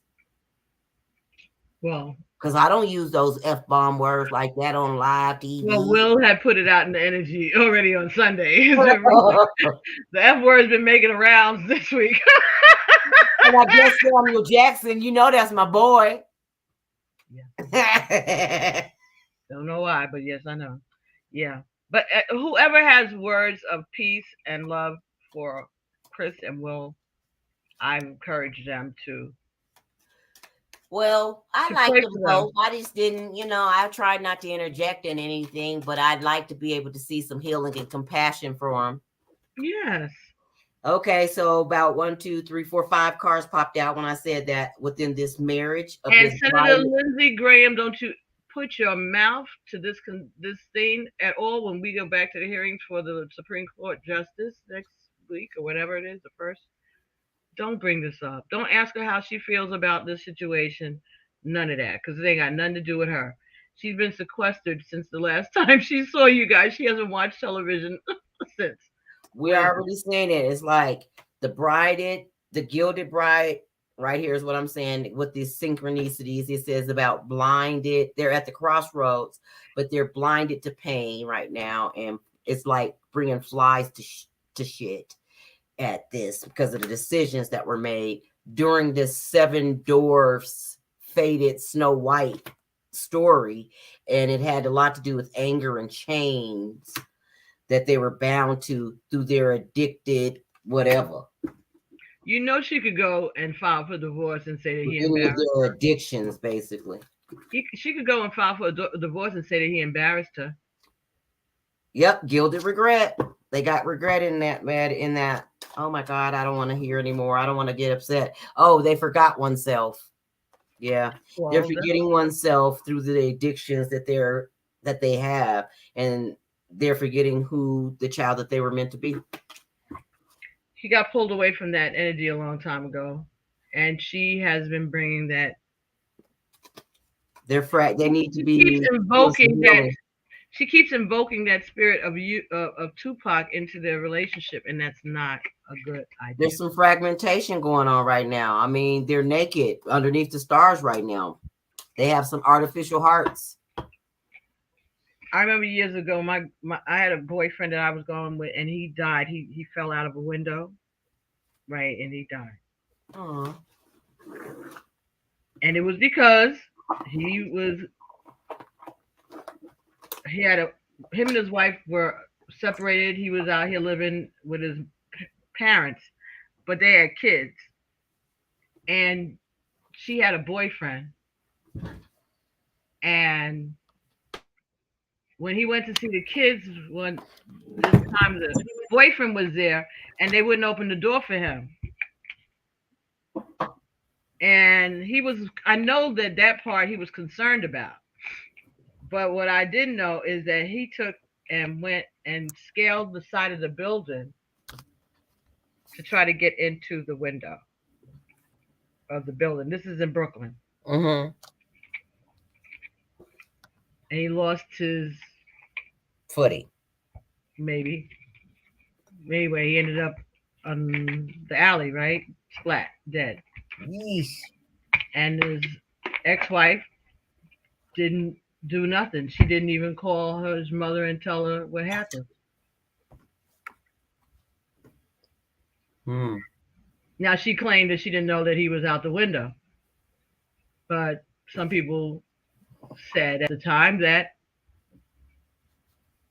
they know he was coming up the window because he's done it before, and they pushed his hands. Don't know, we'll never know. But the point is that energy stayed around me for a long time. And I didn't realize it because when I found out about it, I was so upset. I cried. I went and helped the family and everything. But years later, I went to get this reading, this lady, and she didn't know me. And she said, she told me the story basically of how he died. And she said, he's still around. He's hanging around you. You have to release him. I know that now. Yeah, because of the energy that was attached to that memory. But I didn't know that then. I was in my 20s. I didn't know that was something, But I had this affinity with those who have departed. I pick up those energies. And he was hanging on. So maybe I'm saying to say this is that she might not realize it. Or maybe she does. Uh-huh. But Tupac needs to rest. And she needs to give it a rest. For her husband's sake. Let that go.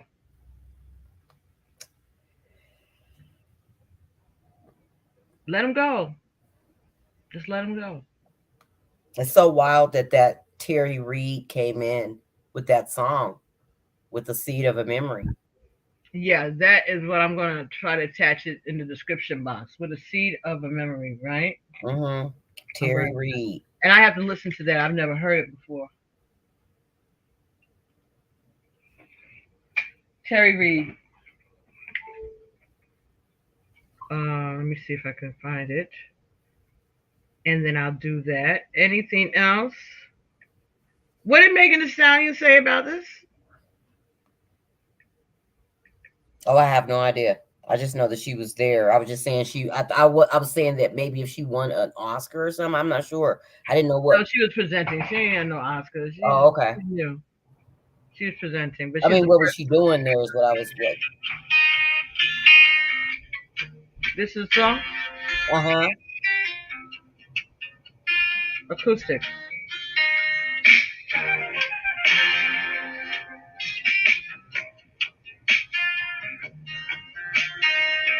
All right, let me turn it off. Okay. Terry Reid, Seat of Memory. So this is about someone who had a lover or a husband or wife that passed away. It seems like that from the comments. Just wait, well, I'll hear about it. I'll listen to it. Listen to it yourself, and you'll make it's better for you to listen to it. But I just know that song popped in when we were talking about that, because it doesn't even necessarily have to anything relate to the specifics of the song in itself. It could be just the fact it was a seeded memory of karmic trauma that was already set in for the last 2 years that needs to be resurfaced. Your mind, your subconscious mind, can only hold on to so much for a little bit before it so traumatizes that it becomes the fight or flight. And once that fight or flight comes out, they're gonna come out fighting. What you gonna do? You can't run off and be gone. And because I'm a conspiracy theorist and I don't believe Tupac was dead anyway, she could be pulling on the energy, thinking that she is venerating someone who was passed over, and he's not. Because I don't think Tupac is dead, but that's me. You did, baby. Oh no, you didn't. See, no. You said you niggas don't know what you talking about. Just y'all just blame. That's what he said. That's what I got. I'm saying he might not be dead, and that would make it even more funky, wouldn't it? Not that she would know that, but I'm saying if she's doing that, and then it turns out that he really is sitting in Cuba somewhere drinking mojitos and smoking cigars. The thing about it is, because of energy and the way that it is where we have to think about the energy, the frequencies that it brings. So if she's just always gonna stay on that frequency, that means it's like she's creating. Hold on 1 second. You come right back? Yeah. Okay. I got finished cooking. Mm-hmm. She's creating a 10% glitch that's happening, that's going down on that house. Huh? Okay. I'm sorry, I missed that whole thing. Okay. Yeah, that's 10% of himself that's missing, or 10% of happiness that's gone from out of that household. That calculator, that card came from upside down, and it was MC light. So the Libra scales of him being light at home, things are heavy at home. Aren't they both Libras, or she's a Virgo and he's a Libra? I don't know, but I know. Let me check. I think they're both Libras.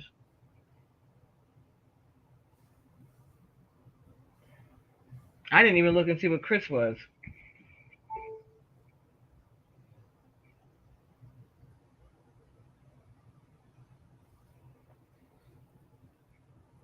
All right. Let me see what Chris Rock's business is here. When is his birthday? Oh! February 7th is Aquarius. Okay. When's her birthday? No, that's Chris. Chris is... Oh, her birthday. Oh, so they both, because she's September 18th. And Chris, and Will is September also, isn't he? Yeah, he's September 25th. So he is a Libra and she's a Virgo. Yeah. Yeah. And I think August Alsina is a Virgo too, because his name is August, right? No, he's a Leo, I guess. Oh, he could be. Yeah, I think he's a Virgo too.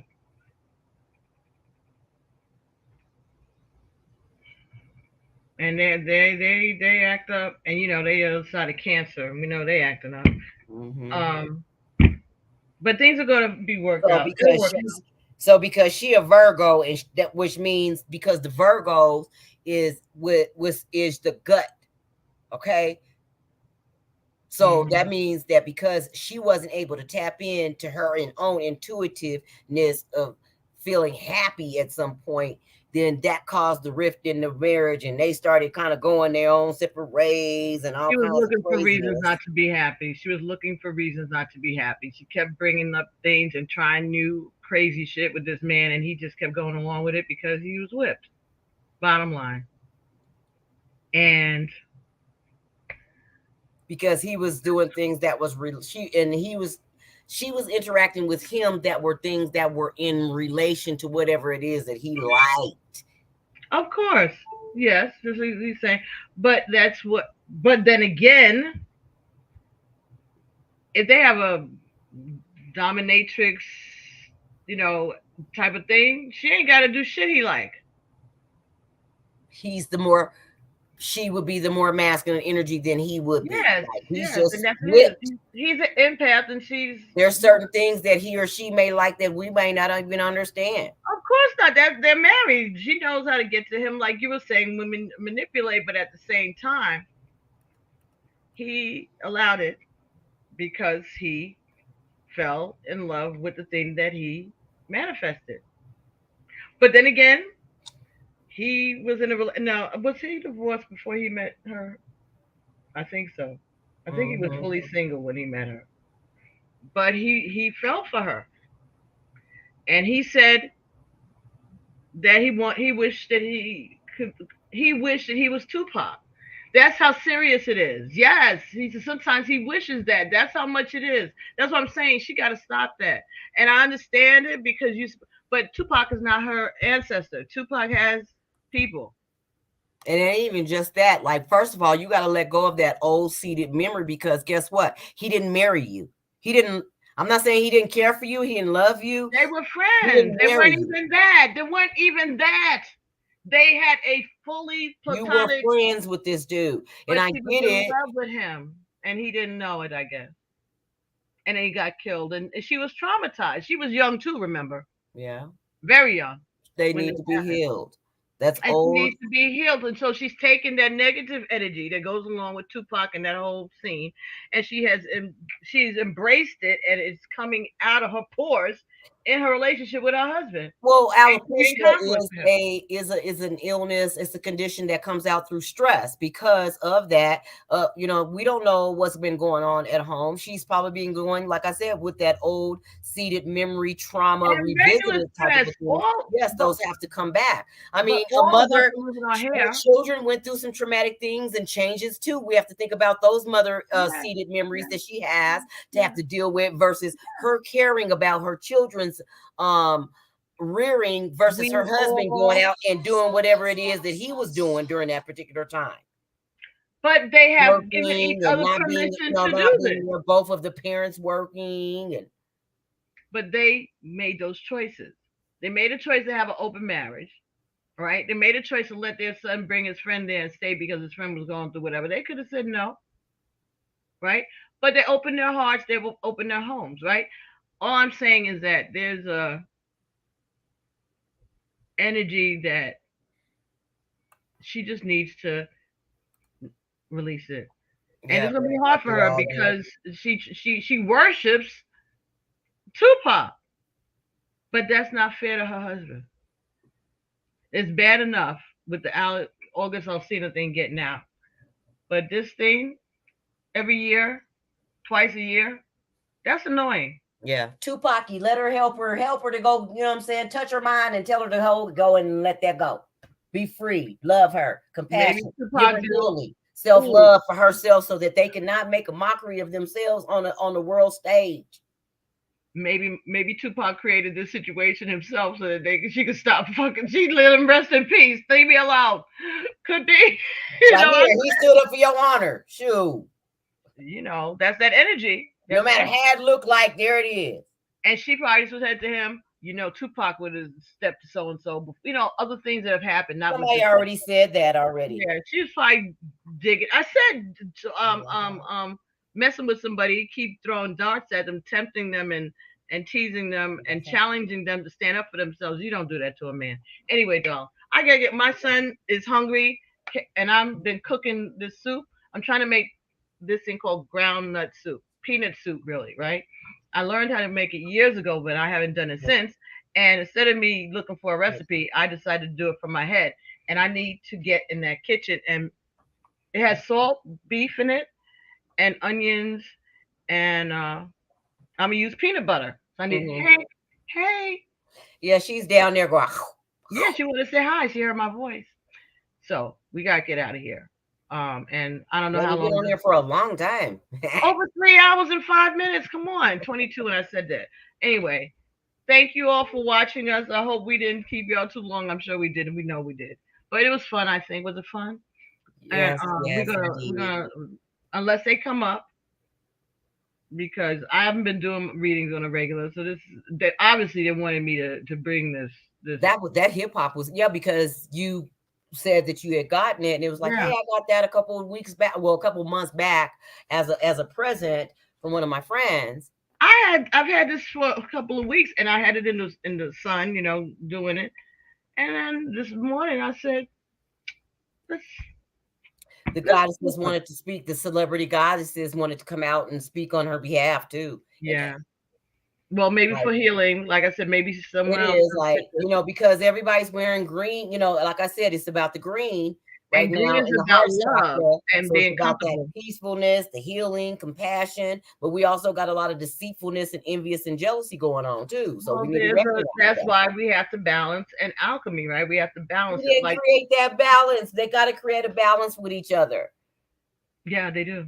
And the way to do that is for her to tap down some of that masculine energy.